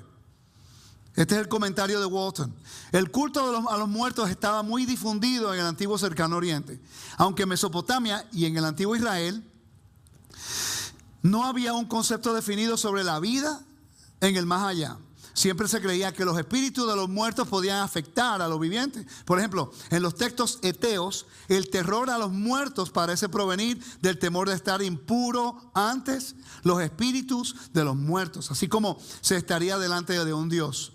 Por razón, se hacían ofrendas en las tumbas de los antepasados. Por eso es que no permite que una persona se lleve nada, solamente una piedrita, a un sepulcro de un judío. Ahora entendemos por qué se hace eso. Porque en aquel tiempo hasta una flor podía ser utilizada como un tipo de ritual. Yo estuve en China, en Hong Kong, y cuando estaba caminando por Hong Kong, yo veía personas en una esquinita, con una gallinita, con una fruta y unas flores, haciendo rituales de incienso a los muertos. Lo vi yo. En Hong Kong, en México también. En todo lugar lo hacen. Ahora hay que hacer el contraste del por qué el judío. Quiere decir que lo que hace el judío ortodoxo está correcto. Está correcto de acuerdo al número 19. Y nosotros criticando acá porque no, que son muy ortodoxos. No, en casa, eso está correcto. Interesante lo mucho que aprendemos, ¿no? Ok. Dice, pero el contrario, el ritual Namburbi del Mesopotamia evidencia un significativo temor a la contaminación con cadáveres. Lo que puede haber sido una preocupación era la mezcla de las dos esferas de la existencia, la de los vivos y la de los muertos. Cuando una persona entraba en contacto con un muerto, fuera humano o animal, surgía la contaminación. La purificación era necesaria para que esa persona no infectara a otros o a toda la comunidad con su impureza. Los romanos pensaban que si una persona en tu familia moría, una persona en tu familia moría, ¿verdad? Interesante, lo leí hoy, ¿okay? En un texto que se llama Purity Text, que lo he leído pero nunca se me ocurrió leer ese capítulo, ¿ok? Y es interesante que decía que los romanos pensaban que si alguien en mi familia muere y tengo familiares en otro lugar, ellos se contaminan igual que yo aunque no estén aquí. Que sigue genealogías. ¿Será posible? Por eso que dice la Biblia hasta 1000 generaciones a los que me aman. La fidelidad de Dios en la genealogía, en la generación. Interesante, lo leí hoy. Yo digo, wow, ahora muchas cosas tienen sentido. En la Biblia dice, no, eso no va a ningún lado. Tú fuiste con... Ahora, todo el mundo se profanó, pero hay una solución. No son los demonios y no hay maldición. Pero si tú no haces el ritual de purificación, eres cortado, porque entonces todo el mundo piensa que estás haciendo rituales al inframundo. ¿Están viendo el contexto ahora? Que solamente 3 de ustedes, aleluya, gloria a Dios. Seguimos. Cualquiera que toque el cuerpo de muerto de alguien. Ese es otro. En el periodo del tiempo de la impureza la duración era el máximo común para las personas. Voy a leer el próximo párrafo. El culto a los muertos consistía en elaborados rituales en nombre de los miembros de las familias muertos con el fin de asegurar la vida en el más allá y aplacar a los dioses de la muerte y el inframundo. Ahora entiende por qué Dios dice esto es un mandamiento para siempre y no se te ocurra. La misa para los muertos. Exacto. Eso es lo que hacen todos los católicos. Y eso. Yo recuerdo, en una ocasión ocurrió que yo conocí una familia en la cual se murió la persona y la persona seguía Torá. Y estaban haciendo las oraciones a la Virgen. Después que murió un año más tarde. Siguiendo Torá. Dios nos libre. No mezclemos lo santo y lo profano, familia. Tenemos que tener cuidado. Las implicaciones que esto ocurre afectan a mucha gente. Dice, este proceso comenzó con los ritos funerarios del familiar fallecido y continuó mucho después del evento inicial. Los textos mesopotámicos de Mari, del siglo XVIII. Sí, dice, prescriben ofrendas por los muertos 4 veces al año, en la que se invocaba el nombre del difunto, se ofrecía comida y se hacía una libación de agua. Todos los ganguistas americanos, cuando se muere uno de los ganguistas, vienen y toman inframundo. Todos los católicos que hacen inframundo. Hasta el mismo cristianismo, inframundo. Y el Espíritu Santo de Dios puede estar aquí. Tenga misericordia de nosotros. Vamos a seguir. Pero sí se puede ir a visitar la tumba. Mire, yo personalmente no voy, pero sí, se puede. Yo no voy a decir que no, porque eso no está en mi jurisdicción. Pero a mí no me gusta. Mi mamá me dijo una vez, yo amo mucho a mi mamá, me dice, oh, pero vamos a limpiar la tumba de mi papá. Yo le dije, porque ella se murió, ¿no lo ve? Yo odio ser de esa forma, no me gusta, pero es que no entiendo. O que lo enterramos, le dimos su honor, ¿por qué? Y después vino el huracán. ¿Cómo se llama el huracán aquella ¿Ah? María, no sé si todavía está allí. Porque estaba cerca no, en serio. Él estaba cerca del mar. El cementerio de él, tú mirabas y podías ver el mar allá. Yo no sé si todavía está allí. O sea, yo me voy a buscar ahora, a preocupar ahora por una persona que sirvió al Señor, fue fiel al Señor. Nos vamos a ver en el milenio. No, yo voy a esperar el momento cuando está ahí. Discúlpeme si eso suena un poquito, pero no voy a buscar a ver nadie de cementerio. No me gusta ir a cementerios. That's not what I do. La gente se ofende por eso. Pues, bueno, pues en mi vida personal no lo hago. ¿Okay? Yo prefiero honrar a la persona en vida Pero esa es mi opinión. ¿Ok? Mi opinión. Los demás, pues no me preocupe, yo oro por ustedes. Chandones. Vamos a Marcos capítulo 5. Eso es broma, eso es broma, eso es broma. ¿Ok? Marcos 5, rapidito, no vamos a tener mucho tiempo porque quiero entrar en algo. ¿Hasta qué hora me puede dar para enseñar hoy? Todavía es Shabbat, son no vas hasta las 9. Ok. No, lo que pasa es que a mí personalmente no me gusta ir a los cementerios, nunca me han gustado. Y mi papá, pues yo tengo tan buenos recuerdos de él como mi gran amigo. Y yo lo celebré tanto en la vida y le di un honor cuando él murió. Yo hice todos los arreglos, hicimos todo. El Padre me dio el privilegio de honrarlo. Que no quiero pensar, porque para mí mi papá es diferente. ¿Tú me entiendes? Y personalmente yo quiero valorar la vida de la persona. El saber que cuando ya no esté con nosotros puedo recordar algo que hizo por mí. Que después ir a un cementerio y llorar por alguien que... no quiero ser, how do you say, inhuman, pero inhumanos. Vamos a disfrutar la vida de las personas que están con nosotros ahora. El momento que no estén, cuando nos recordemos, sí, vamos a llorar a veces de sentimientos, pero para mí yo pienso en mi papá y si yo lloro es de alegría porque yo pude vivir lo mejor de mi papá, pude celebrarlo. Pero desafortunadamente no todo el mundo tiene ese privilegio de tener buena relación con el papá o la mamá o consecuencias de una muerte inesperada.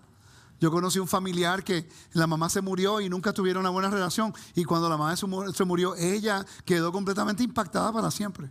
Terminó hasta vistiendo con su mamá. Porque no hubo la relación íntima. Y yo aprendí de eso y dije, yo no quiero que mi vida sea así. Pero sí tenemos que recordar y tenemos que celebrar la vida de la persona. ¿Ok? Pero de una manera que sea edificante. Esa es mi opinión.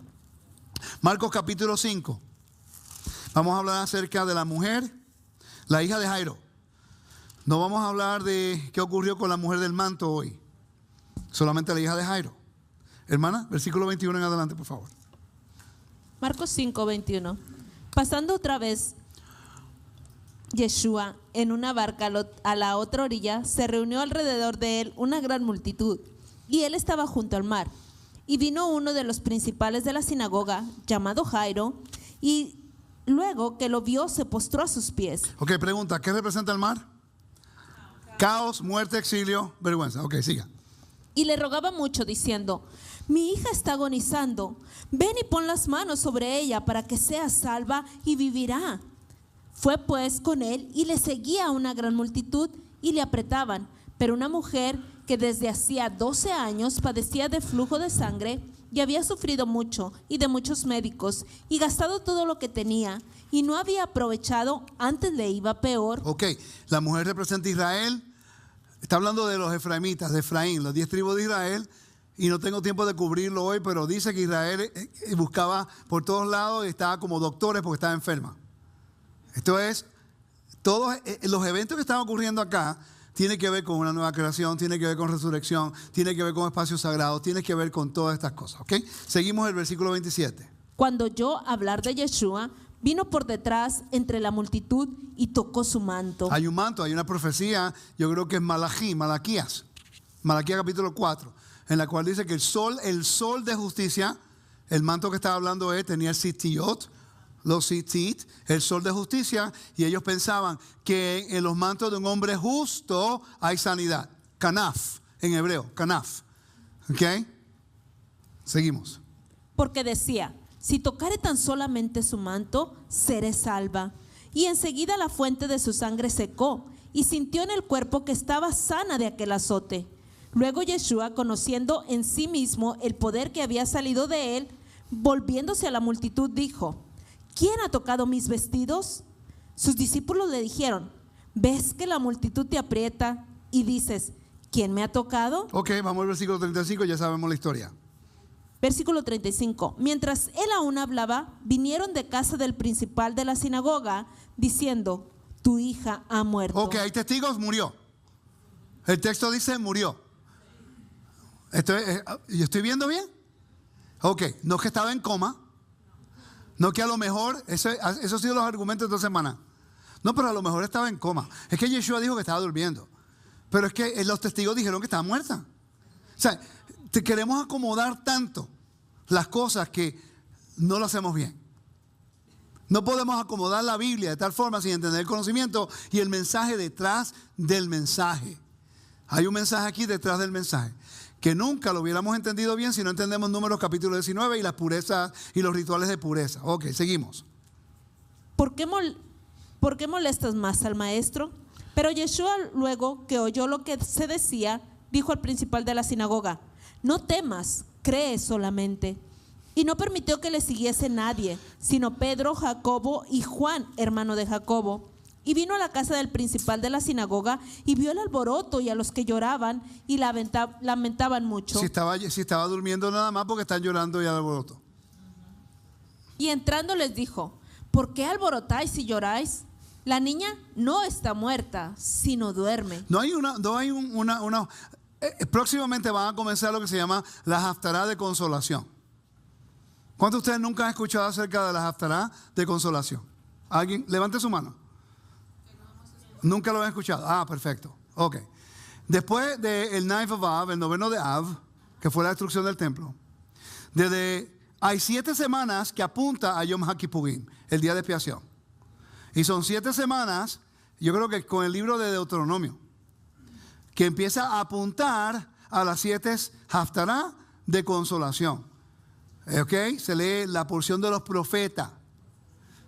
¿Ok? El libro de Isaías, que es para consolar al pueblo de Israel de que la redención está cerca. ¿Ok?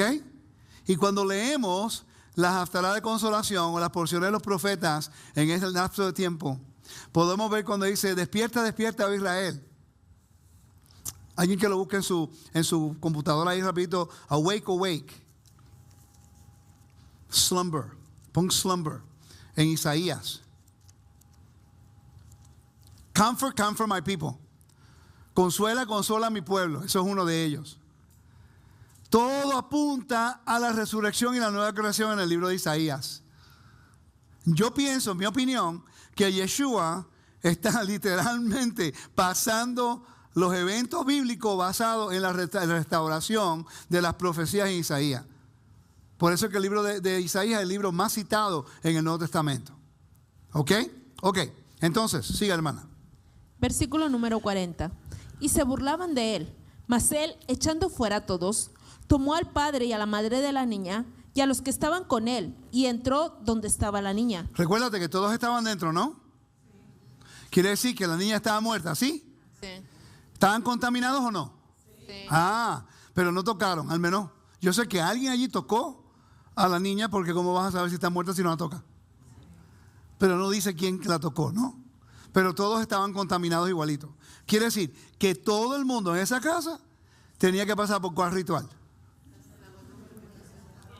Ok, ves que lo leyeron ahora, podemos llegar a esa conclusión. ¿La Biblia lo dice aquí? No. Pero es un mandamiento acá, ¿no? Sí. Es eterno, ¿verdad? Sí. ¿Había templo en el primer siglo? Sí. Ah, ok, perfecto, era vigente. Yes. No tiene que decirlo ahí, no, pero es que ahí no lo dice. No, es que hello, está hablando de una audiencia que no entendía. Come and get the mic. Rafi quiere el micrófono.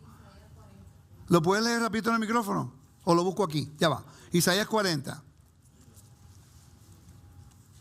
Isaías 40, ¿qué versículo? ¿Juan? Perdón, ajá. 40. Dice: consolaos, consolaos, pueblo mío, dice Adonai, habla al corazón de Jerusalén. Dile voces de que su tiempo es ya cumplido, que su pecado es perdonado, que doble ha recibido de la mano de Adonai por todos sus pecados. Voz que clama en el desierto, preparar el camino de Adonai. Eso fue lo que dijo Juan el Bautista. Juan el Bautista, por cierto, hay una tradición que dice que Yeshua hizo inmersión en el río Jordán, comenzando su ministerio en las haftará de consolación. Es interesante porque está cumpliendo muchas cosas, Rafi. En Lucas 7:11 establece que Yeshua tocó el féretro de un joven, hijo de una viuda. 7:11. 7:11, sí. Y el verso 14 específicamente dice: y acercándose tocó el féretro, y los que lo llevaban lo detuvieron, y le dijo al joven: a ti te digo, levántate. Y estaba muerto. Se incorporó el que había muerto y comenzó a hablar. Pues ahí está otra evidencia, gracias. Ahí hay otra evidencia que Yeshua tocó algo con impureza de muerto, tenía que hacer, de acuerdo a la Torah, tenía que hacer el ritual. Si no lo hacía, ¿qué pasaba? Era cortado. Entonces, ¿pudiera ser el Mesías si no hacía el ritual? Ok. Y de eso se encargaban los fariseos de ver a ver si iba. Todo el mundo al estaba proceso, claro con ¿verdad? eso. Los fariseos se enfatizaban más en eso, pero todo el mundo estaba pendiente que él hiciera eso. O sea, que fuera a Sí. purificarse. Sí, tenía que hacerlo. Él sabía su responsabilidad. Llega el momento que a quien no le interesaba, honestamente, quién lo viera o no. Él sabía su responsabilidad. Porque la Biblia y la evidencia dice que tocó un féretro y tocó la niña en la mano. Vamos a seguir leyendo acá. El versículo 41. Y tomando la mano de la niña, le dijo, Talita Kumi, que traducido es, niña, a ti te digo, levántate. Y luego la niña se levantó y andaba, pues tenía 12 años. ¿Por qué necesitamos saber que tenía 12 años? Resucitó. A mí no me interesa qué edad tenía. Eso apunta a Israel. Aquí los años representa 12. No fue 11, no fue 9, no. Está seguro diciendo tenía 12 años. Y la niña en la historia representa a Israel en su impureza. ¿Cuál impureza? Que estaba muerta por la idolatría, por la rebelión, por la transgresión al convenio. Quiere decir que entendiendo número 19, podemos ver cómo Yeshua está dispuesto a él profanarse impuramente, tocando a Israel muerto para que Israel pueda vivir, aunque él se contamine, pero él muere. Y después el Padre lo resucita vindicándolo. Ese es el mensaje de salvación en Números capítulo 19, pero no lo estudiamos porque no entendemos el templo que nos ayuda a ver estas cosas. Interesante, ¿verdad? Ok. Lo puedo hacer. Mensaje de la nueva creación en la historia de Lázaro. Vamos a Juan capítulo 1, capítulo 11, versículo 1. Lo vamos a leer desde acá, ¿ok? Para ser más rapidito. Estaba entonces enfermo un hombre. El hombre aquí representa a Israel. La mujer representa a Israel, también el hombre representa a Israel. Está enfermo. ¿Cuál es la enfermedad? Las abominaciones. Recuerden eso. Se llamaba Lázaro. ¿Qué significa el nombre de Lázaro? Dios ayudará. ¿Qué? ¿Está dónde? ¿Dónde se encuentra? ¿Qué significa Betania? Betania, perdón. La casa de aflicción. Beth-Aní. Casa de aflicción. La casa de Israel está afligida porque el hombre está enfermo. ¿Cuál es la enfermedad? Elohim, Lázaro significa Elohim ha socorrido. ¿Qué significa? ¿Por qué menciona María y Marta? Miriam y Marta. ¿Qué significa María y Marta? Tiene un significado. Rebelión. Miriam. Magá. En hebreo. Amargo. Interesante. Quiere decir que la historia que está ocurriendo aquí también es un relato de la resurrección de los muertos y cómo Dios va a restaurar a Israel de su enfermedad. ¿Cuál es su enfermedad? La muerte. Ni un aleluya, gloria a Dios, aleluya, praise the Lord. Ok, Isaías 41, versículo 8 dice, pero tú, oh Israel, eres mi siervo, tú, oh Jacob, que yo escogí, descendencia de Abraham, mi amigo. Yo te tomé de los extremos de la tierra y de tus regiones más remotas te llamé diciéndote, tú eres mi siervo, yo te he escogido y no te he desechado. El versículo 14 dice, no temas, gusanito de Jacob, vosotros los poquitos de Israel, yo soy tu socorro. Interesante porque Lázaro significa Elohim ha socorrido. Wow. Ok, entonces, lea el capítulo Isaías 41, versículo 1, por favor. 1 a 2. En lo que usted lo busca, voy a leer 44, versículo 1 y 2. Ahora escucha, Jacob, siervo mío, tú, oh Israel, a quien yo escogí. Así ha dicho Adonai, tu hacedor, el que te formó desde el vientre, el que te ayudará. No temas, oh siervo mío, amigo Jacob, y tú, oh Yesurrum, a quien yo escogí. La profecía es que Dios va a ayudar a socorrer a su pueblo, porque él ha jurado por virtud de su nombre. Lea el capítulo, creo que es 43, ¿no? 43, 1 y 2. Yo le dije 41, pero es 43. Ahora así dice Adonai, creador tuyo, oh Jacob, y formador tuyo, oh Israel. No temas porque yo te redimí, te puse nombre, mío eres tú. Cuando pases por las aguas, yo estaré contigo, y si pasas por los ríos, no te anegarán. Cuando pases por el fuego, no te quemarás, ni la llama arderá en ti. Porque yo, Adonai, Elohim tuyo, el Santo de Israel, soy tu Salvador. A Egipto he dado por tu rescate, a Etiopía. Pastora, y a este es tu examen. Este es tu examen. ¿Qué usted ve en ese versículo? A ver, si te puso en su lugar, ay Dios mío, le pongo presión en el micrófono. Deme un resumito de eso porque ya usted lleva estudiando conmigo. Yo sé que lo sabe. ¿Qué representan las aguas? El caos. Las aguas representan el caos. Entonces, ¿ese versículo es un versículo de qué? De consolación. Cuando pases por el caos. Ajá, ¿que representa la qué? Cuando pases por las aguas que representan el caos, y la muerte. Eso. No te anegarán, o sea, no triunfarán sobre ti. Entonces, ¿será ese versículo un versículo de resurrección? Claro que lo Exacto. Pasó el examen. es. Así que el sábado que viene ya la acabo de enseñar. No, pero vi ahora, hermana, que un año atrás yo le hubiera hecho esa pregunta y no es que usted no tenga la capacidad de saberla, sino que no estaba al tanto del vocabulario y del simbolismo que le ayuda ahora a poder entenderlo mejor. A mí me pregunta cuando llegue a 30 años. No, la pregunta viene pronto, tranquilo, hermano, no se preocupe. ¿Okay? A usted hay que mantenerlo feliz. Te voy a decir porque a todo el mundo en las redes, quiero que vean esto, lo mucho yo respeto al hermano, no solamente porque es humilde y muy buen hombre, pero él tiene un talento que en la Florida es espectacular tener. Y cuando está a 100 grados allá afuera con humedad, 100%, ese es el hombre más importante en el estado ahora mismo. No, pero él tiene muy conocimiento de la Biblia, lo que pasa es que no le gusta pararse acá al frente. Sí, yo sé. No, pero tranquilo, usted es buen maestro y tiene mucha carisma y le llega al corazón y queremos que la audiencia lo escuche. ¿Ok? Juan capítulo 11:1 quiere decir que el enfermo es ¿quién? Israel. Que es el hombre, Lázaro, ¿no? Lázaro significa ¿qué? ¿Qué? Ok. Betania significa ¿qué? Casa de aflicción. En la aldea de María y de su hermana Marta, las dos mujeres amargas. Sí, porque eso significa el nombre. No estoy diciendo que eran de verdad amargas, sino que su nombre significa eso. Ezequiel capítulo 34, versículo 2 dice: oh hijo de hombre, profetiza contra los pastores de Israel.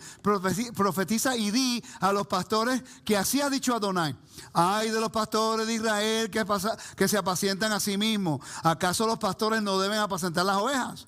No fortalecéis, versículo 4, a las ovejas débiles, ni curáis a las enfermas.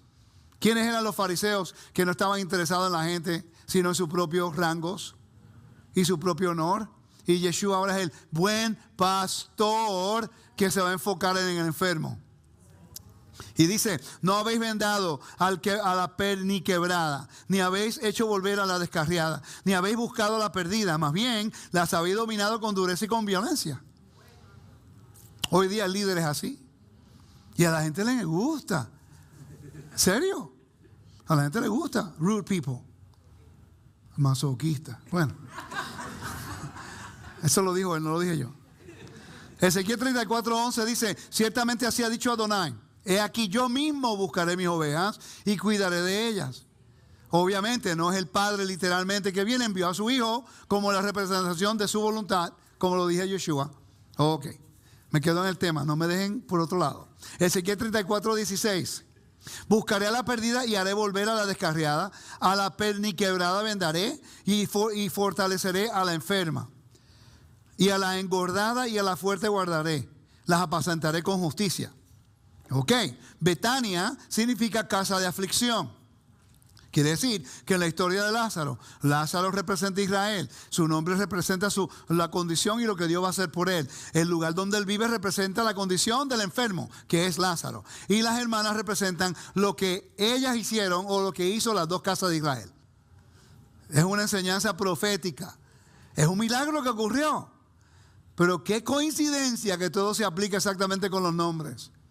Ahí es cuando tú sabes que esto no fue inventado. Es muy elaborado para ser inventado.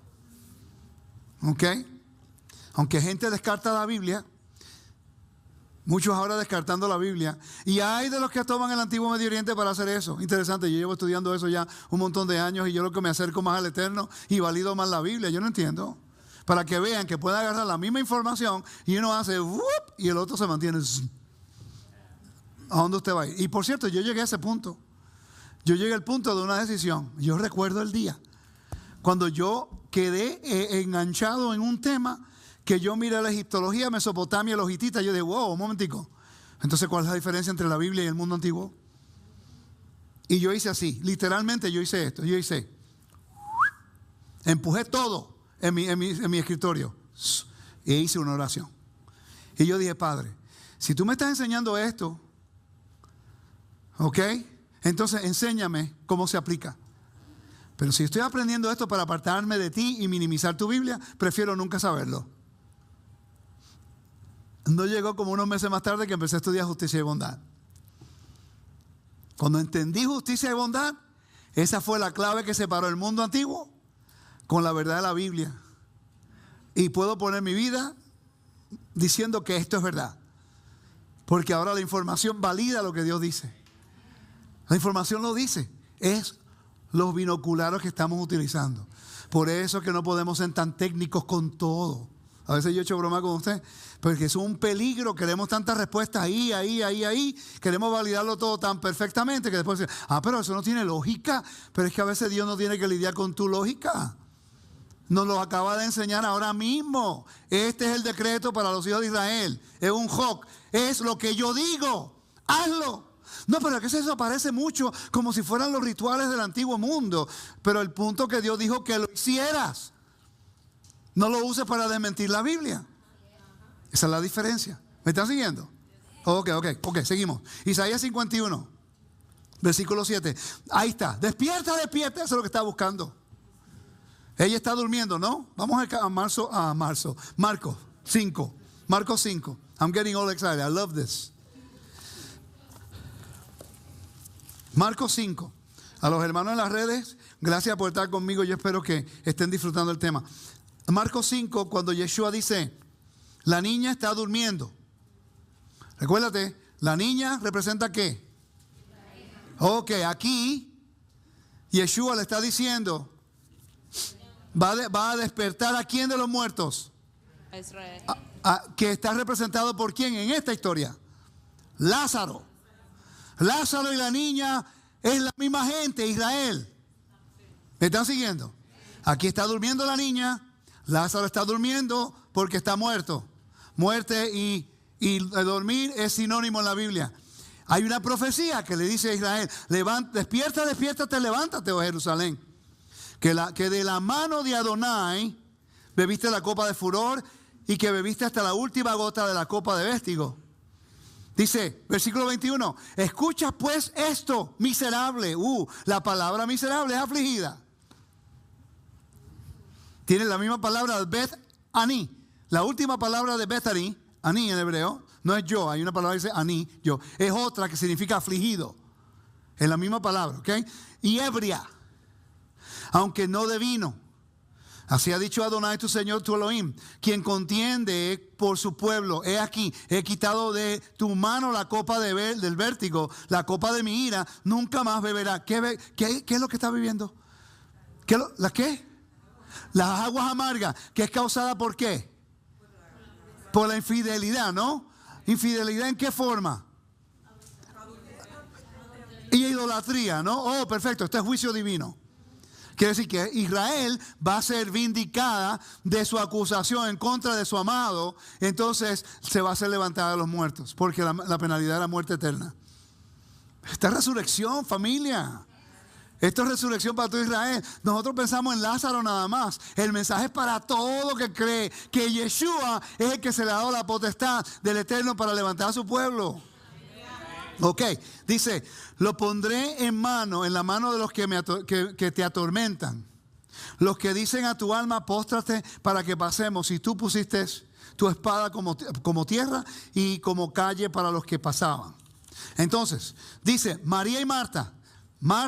¿Quiénes son ellas? ¿Por qué dos hermanas? Interesante. Dos hermanas. Da la coincidencia que en Ezequiel 23, versículo 2 al 4, habla acerca de, oh hijo de hombre, había dos mujeres que eran hijas de una sola madre. Se prostituyeron en Egipto, en su juventud se prostituyeron, allá fueron apretados sus pechos, allá fueron estrujados sus senos virginales. Oh, aquí es el Eterno hablando de la profecía. Te descarriaste. Ok. La mayor se llamaba Oholá y su hermana se llamaba Ohíliba. Fueron mías y dieron a luz hijos e hijas. En cuanto a sus nombres, Ojalá es Samaria y Ohíliba es Jerusalén. Ahí vemos María y Marta. Profecía de Ohíliba y Ojalá. ¿Ok? ¿Están viendo la coincidencia? No. Es un mensaje. Yeshua está cumpliendo las profecías literalmente en lo físico. Entonces yo podría conectar Ezequiel capítulo 37, vamos a empezar con eso. Seguro que son los huesos. Exacto. El capítulo 36, versículo 15 en adelante, habla que Él nos rociará con agua limpia de nuestras abominaciones. Y el 37 habla de los huesos. Exacto, de la muerte, eso es resurrección de los muertos. Buen punto, exactamente la conexión que hiciste. A eso iba, te me adelantaste. Y estoy feliz que lo viste. Ese es el punto. Que siempre va a llegar. Mira, te voy a decir algo que yo aprendo en Jiu-Jitsu. En Jiu-Jitsu es fácil, es difícil y fácil. Es frustrante y a veces uno quiere nunca regresar. ¿Ok? Por eso, esa es la idea, por eso uno va a un maestro que le enseñe. Pero te dicen algo en Jiu-Jitsu, sigue yendo a la práctica. Eventualmente, después de 10 años, el ir nada más y practicar, te dan la cinta negra. Sí, porque lo vas a ver tantas veces practicando que eventualmente llegas ahí. Ajá. Si él lee el versículo 12 de este capítulo, Léelo, el versículo 12, 37, ¿no? Usa el micrófono, porfa. El micrófono. Dice, por tanto profetiza y diles que así ha dicho Adonai. He aquí, oh pueblo mío, yo abriré vuestros sepulcros y los haré subir de sus sepulcros y los traeré a la tierra de Israel. Clarito, ¿no? ¿Cuántos de ustedes nunca habían visto la historia de Lázaro de esta forma? Interesante que en entender Lázaro tuviste que ir a los profetas. Para entender la pureza de lo que es de sepulcros, tuviste que ir a la Torá. Marta y María representan ¿qué? ¿Rebeldía o amarga? Sabemos que Israel, una amarga María, sí. Ezequiel capítulo 2, versículo 3, dice, y me dijo, oh hijo de hombre, yo te envío a los hijos de Israel, a una nación de ¿qué? Wow, un momentico. María y Marta, todas tienen la raíz que significa amargura o rebeldía. Y después hay una profecía que habla de Israel, las dos casas de Israel que son rebeldes. Esto no lo enseñaron en la iglesia. Enseñaban el milagro. No quiere decir que el milagro no es importante. Eso es parte de rompecabezas. Le estamos añadiendo al fundamento que se enseñaron. Que hay más de un mensaje. En cada mensaje, en cada milagro, hay lo que es layers. Capas y como la cebolla, que hay que seguir lo mismo. Dice, léanlo conmigo, versículo 3. Y me dijo, oh hijo de hombre, yo te envío a los hijos de Israel, a una nación de rebeldes que se ha rebelado contra mí. Tanto ellos como sus padres se han rebelado contra mí hasta este mismo día. Versículo 12, capítulo 12. Oh hijo de hombre, tú habitas en medio de una casa. Ellos tienen ojos, pero ellos tienen oídos, pero no. Pues son una casa. El milagro de Lázaro tiene que ver con la restauración del pueblo. El versículo 4 de Juan capítulo 11, Juan 11, 4. Al oírlo, Yeshua dijo, esta enfermedad no es para muerte, sino para la gloria de Elohim, para que el Hijo de Elohim sea glorificado por ella. ¿Qué? Ezequiel 37:1, ahí vamos, mi hermanito. Está en la misma línea, bro. La mano de Adonai está sobre mí.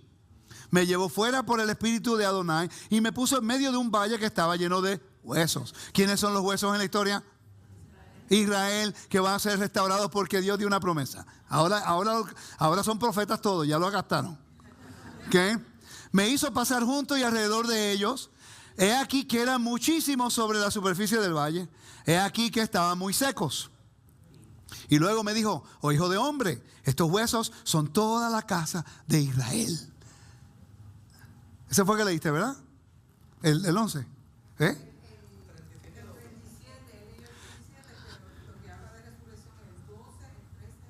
El versículo 11 también dice, luego me dijo, hijo de hombre, estos huesos son toda la casa de Israel. He aquí que ellos dicen, nuestros huesos se han secado, se ha perdido nuestra esperanza, somos del todo destruidos. ¿Ves? Versículo 12, lo que leíste, míralo ahí. Estamos en la misma línea. Usted no sabe lo feliz que yo estoy de hacer un estudio. Y están captando lo que inmediatamente van a los profetas, inmediatamente le estamos sacando eso porque leímos número 19. Familia, me estoy tomando un poquito más de tiempo, denme 10 minuticos más, esto es importante. ¿Okay? Y aunque después nos vamos a quedar hablando un rato anyway. ¿Okay? Por tanto, profetiza y dile a que así ha dicho Adonai Elohim. He aquí, oh pueblo mío, yo... Vamos a leerlo juntos, versículo 12, ya tú lo leíste, vamos a leerlo juntos. Por tanto, profetiza y diles que así ha dicho Adonai Elohim. He aquí, oh pueblo mío, yo abriré vuestro sepulcro, os haré subir de vuestro sepulcro y os traeré a la tierra de Israel. Y sabréis que yo soy Adonai cuando yo abra vuestros sepulcros y os haga subir de vuestros sepulcros. Oh pueblo mío, pondré mi y os colocaré en y sabréis que yo lo hice. Esa es la esperanza del pueblo. Esa es mi esperanza. ¿De qué sirve saber toda la Biblia y no creer en el poder de la resurrección que Él ha prometido? Él lo promete, Él hizo juramento. Mi rey es fiel, justo, y no importa lo que ocurra, vamos a vivir porque tenemos la fe que a través de Yeshua hemos salido del inframundo y vamos a entrar a la esfera de la vida. Amén. Ezequiel 39:21 dice, entonces pondré mi gloria entre las naciones y todas las naciones verán mi juicio que haré hecho y mi poderío que habré impuesto sobre ellas. 25 dice, por tanto, así ha dicho Adonai. Ahora restauraré de la cautividad a Jacob, tendré misericordia de toda la casa de Israel y mostraré mi celo por mi santo nombre. Quiere decir que en esta historia, Lázaro representa a quién? Enfermedad representa a quién. Marta representa al rebelde quién. María representa a quién.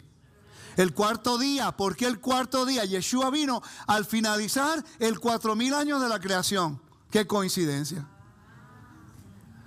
¿Nunca lo habían captado? Él vino finalizando, Él nació al finalizando los 4000 años de la creación, entrando al 5000. Y estamos esperando 2 días más. 2000 años más cuando volverá de nuevo a restaurar su pueblo. Yeshua es la salvación de Adonai. Yeshua, eso es lo que significa su nombre. El propósito de todo esto, familia, es de restaurar a su pueblo. ¿Cómo lo hace? Con un capítulo 19 en el libro de Números nos enseña que toda la humanidad tiene un problema. Están profanados por la impureza de cuerpos de muertos. Todas las naciones donde haya muertos, todo el mundo está profano. Y como no sean purificados, familia, les voy a enseñar ahora porque necesitamos a Yeshua. Y como no sean purificados, no tienen el proceso de purificación, pues todos están determinados a ser cortado del campamento de Dios porque es santo. Busque Apocalipsis 21, versículo 1 al 8, por favor, rapidito, para terminar. Pero cuando Yeshua viene y Él está dispuesto a morir, ¿ok? Porque si seguimos leyendo en Juan capítulo 11, rapidito, me quedan 3 minutos. Juan capítulo 11.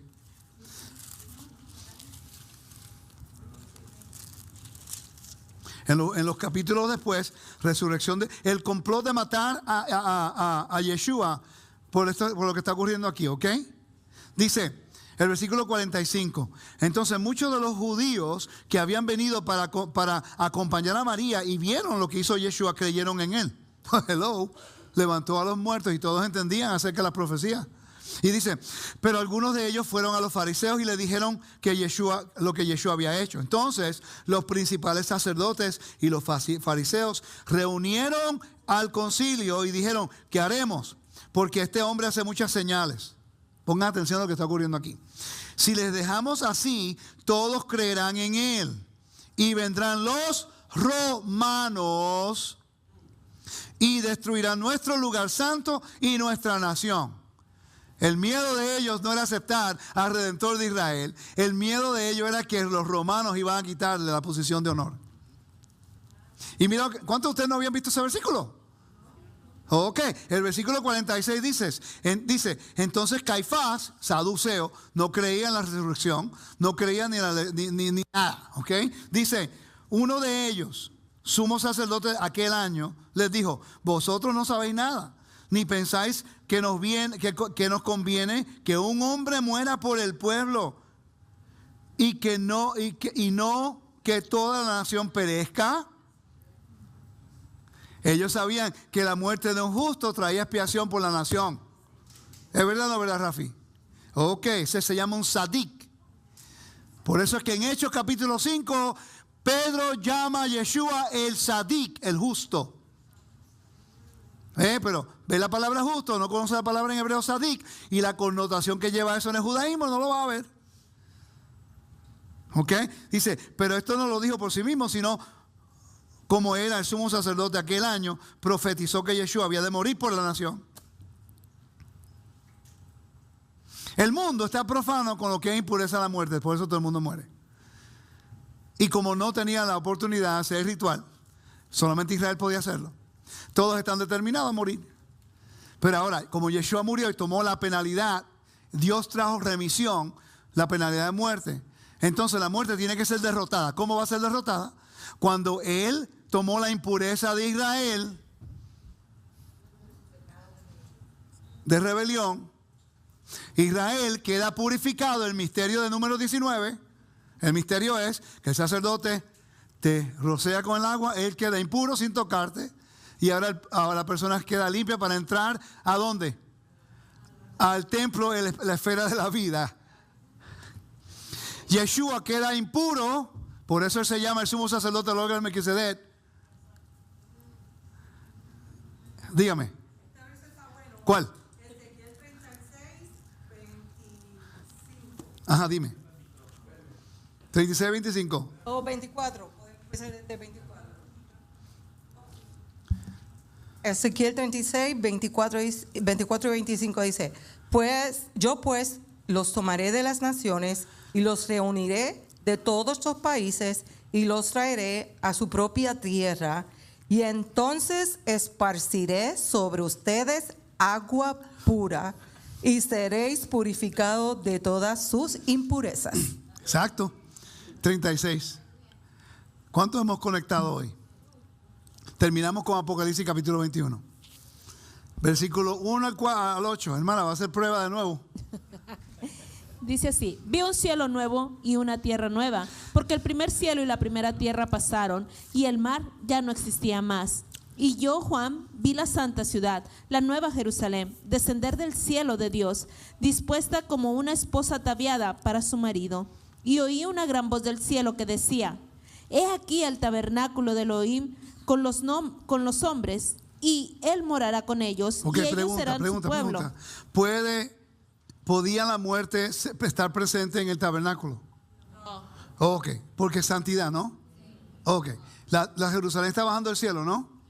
El mismo Dios se va a sentar en su trono, ¿no? Pero entonces, ¿cómo puede hacerlo si todavía había muerte? Siga leyendo ahora.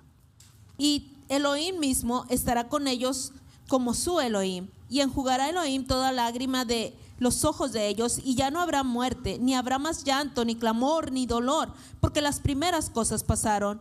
Y el que estaba sentado en el trono dijo, he aquí, yo hago nuevas todas las cosas. Y me dijo, escribe, porque estas palabras son fieles y verdaderas. Y me dijo, hecho está, yo soy el alfa y el omega, el principio y el fin. Al que tuviere sed, yo le daré gratuitamente de la fuente del agua de la vida. El que venciere heredará todas las cosas, y yo seré su Elohim, y él será mi hijo. Pero los cobardes, Pongan atención aquí, pero siga.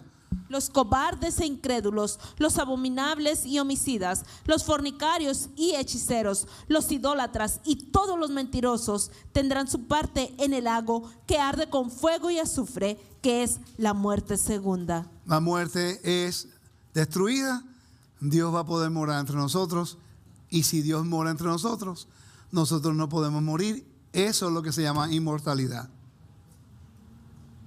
El Eterno nos está dando a nosotros una gran oportunidad. Si abrazamos el convenio de Dios, Él nos da justicia y bondad. La gran justicia que la Torah no puede dar es la vida eterna. Te la da como un don por tu fidelidad y tu juramento de lealtad. Te da honor, te saca la vergüenza de la muerte, te da honor para ser parte de una nación santa. Te conviertes en una nueva creación. Las cosas viejas pasaron y el Eterno las restablece. Él da perdón. Está de parte de nosotros cambiar. Si estamos dispuestos a cambiar, Él nos perdona y Él se olvida. Pero tenemos que hacer nuestra parte. No podemos regresar a lo que hacíamos anteriormente. En la vida de caos por la desobediencia al convenio, por la injusticia y la opresión, nos da deshonor y nos crea a nosotros caos. El caos que nosotros creamos por las cosas físicas a veces, crean unas cosas a largo plazo que después no podemos arreglar, pero el Eterno está dispuesto a reconciliar. Pero tenemos nosotros que abrir nuestro corazón y permitir que Él vuelva a poner corazón de carne y no de piedra. Y si nosotros hacemos esto, Él nos incluye en su espacio sagrado, donde la muerte no tiene posesión de nosotros. Y lo único que Él quiere para morar en la esfera de la vida, en santidad y en vida eterna, es que honremos su nombre por el compromiso de su convenio, por las acciones de justicia y bondad, el honor que nos ha dado, la nueva creación que somos, que tenemos la esperanza de vida eterna, entrar en el honor de Dios, en el orden de Dios, para que todo el mundo sepa que Él es bueno, justo y fiel, y que así cuando guardamos el espacio sagrado todo el mundo sepa que el sábado es porque Él es nuestro Rey, nuestro Redentor, nos sacó de Egipto. Y le damos gracias por la vida eterna que estamos en el Monte Santo. Pascua nos redimió de la muerte segura y la esclavitud y la opresión. Pentecostés nos dio un mandamiento eterno, nos dio el decreto y la constitución de un pueblo libre con honor y un estatus. Yom Teruah, el día en el cual nosotros celebramos su entronamiento en la tierra, sabiendo que Él es nuestro Redentor y nuestro Salvador y nuestro Rey. Yom Kippur, entendiendo que nuestra voluntad no es la nuestra, sino del Padre, y que Él es el juez justo, santo, que debiéramos todos haber muerto, pero nos ha dado vida eterna. Y tabernáculo es cuando la última parte de las fiestas, o the last harvest, how do you say harvest? Cosecha. Ustedes son esa última cosecha que el Eterno está permitiendo entrar. Y hemos sido santificados por la sangre de Mashiach simbólicamente. Ahora está de parte de nosotros seguir el mandato y serle fiel a nuestro Creador a través de su Hijo Yeshua. Y yo personalmente quiero hacer una nota. Ayer hice un video. No voy a hablar del video, ni la persona ni el individuo, pero yo voy a defender el honor de mi Mesías. Yo voy a hacer lo que tenga que hacer para defender el honor de mi Mesías. No importa qué teología tengamos y diferencias. El Mesías es el Mesías. Yeshua es mi Mesías. Una cosa es decirlo, otra cosa es levantarte cuando nadie lo quiere hacer. Si vamos a ser siervos del Mashiach, habla en contra de Mahoma, a ver lo que te hacen los musulmanes. Y nosotros permitimos que cualquier loco diga cualquier cosa de nuestro Mesías y no hacemos nada. No me venga a mí con argumentos diciéndome a ver Mesías cuando no se levantó a defender, cuando alguien le llamó un bastardo. No podemos vivir en esa hipocresía. O somos del campamento o no. Porque estamos aquí por el honor que tenemos, no es por nosotros y nuestros propios premios y nuestros propios trabajos, ni nuestra propia justicia. La razón por que nosotros estamos aquí es porque el Creador del universo envió a su Hijo y nosotros aceptamos ese llamado de entrar al reino de Elohim para someternos al mandamiento de Dios a través de Yeshua. Todo el mundo se da el pecho de Yeshua, pero cuando hablan cosas en contra de nuestro Mesías, se esconden. ¿Para qué entonces servir el reino de Dios si nadie va a defender la integridad y el honor del que vino a representar a su Padre? ¿No lo dijo Yeshua en Juan capítulo 17? Yo vine ¿a qué? A honrar tu nombre, para que todo el mundo sepa que tú eres el único Dios verdadero. Si no hubiera sido por Yeshua, nosotros no tuviéramos acceso al reino de Dios. No permitamos que nadie profane el nombre del Mashiach llamándolo un bastardo. La línea hay que hacerla. No importa lo que cueste. Que el Eterno me lo bendiga y me lo guarde. Shabbat Shalom.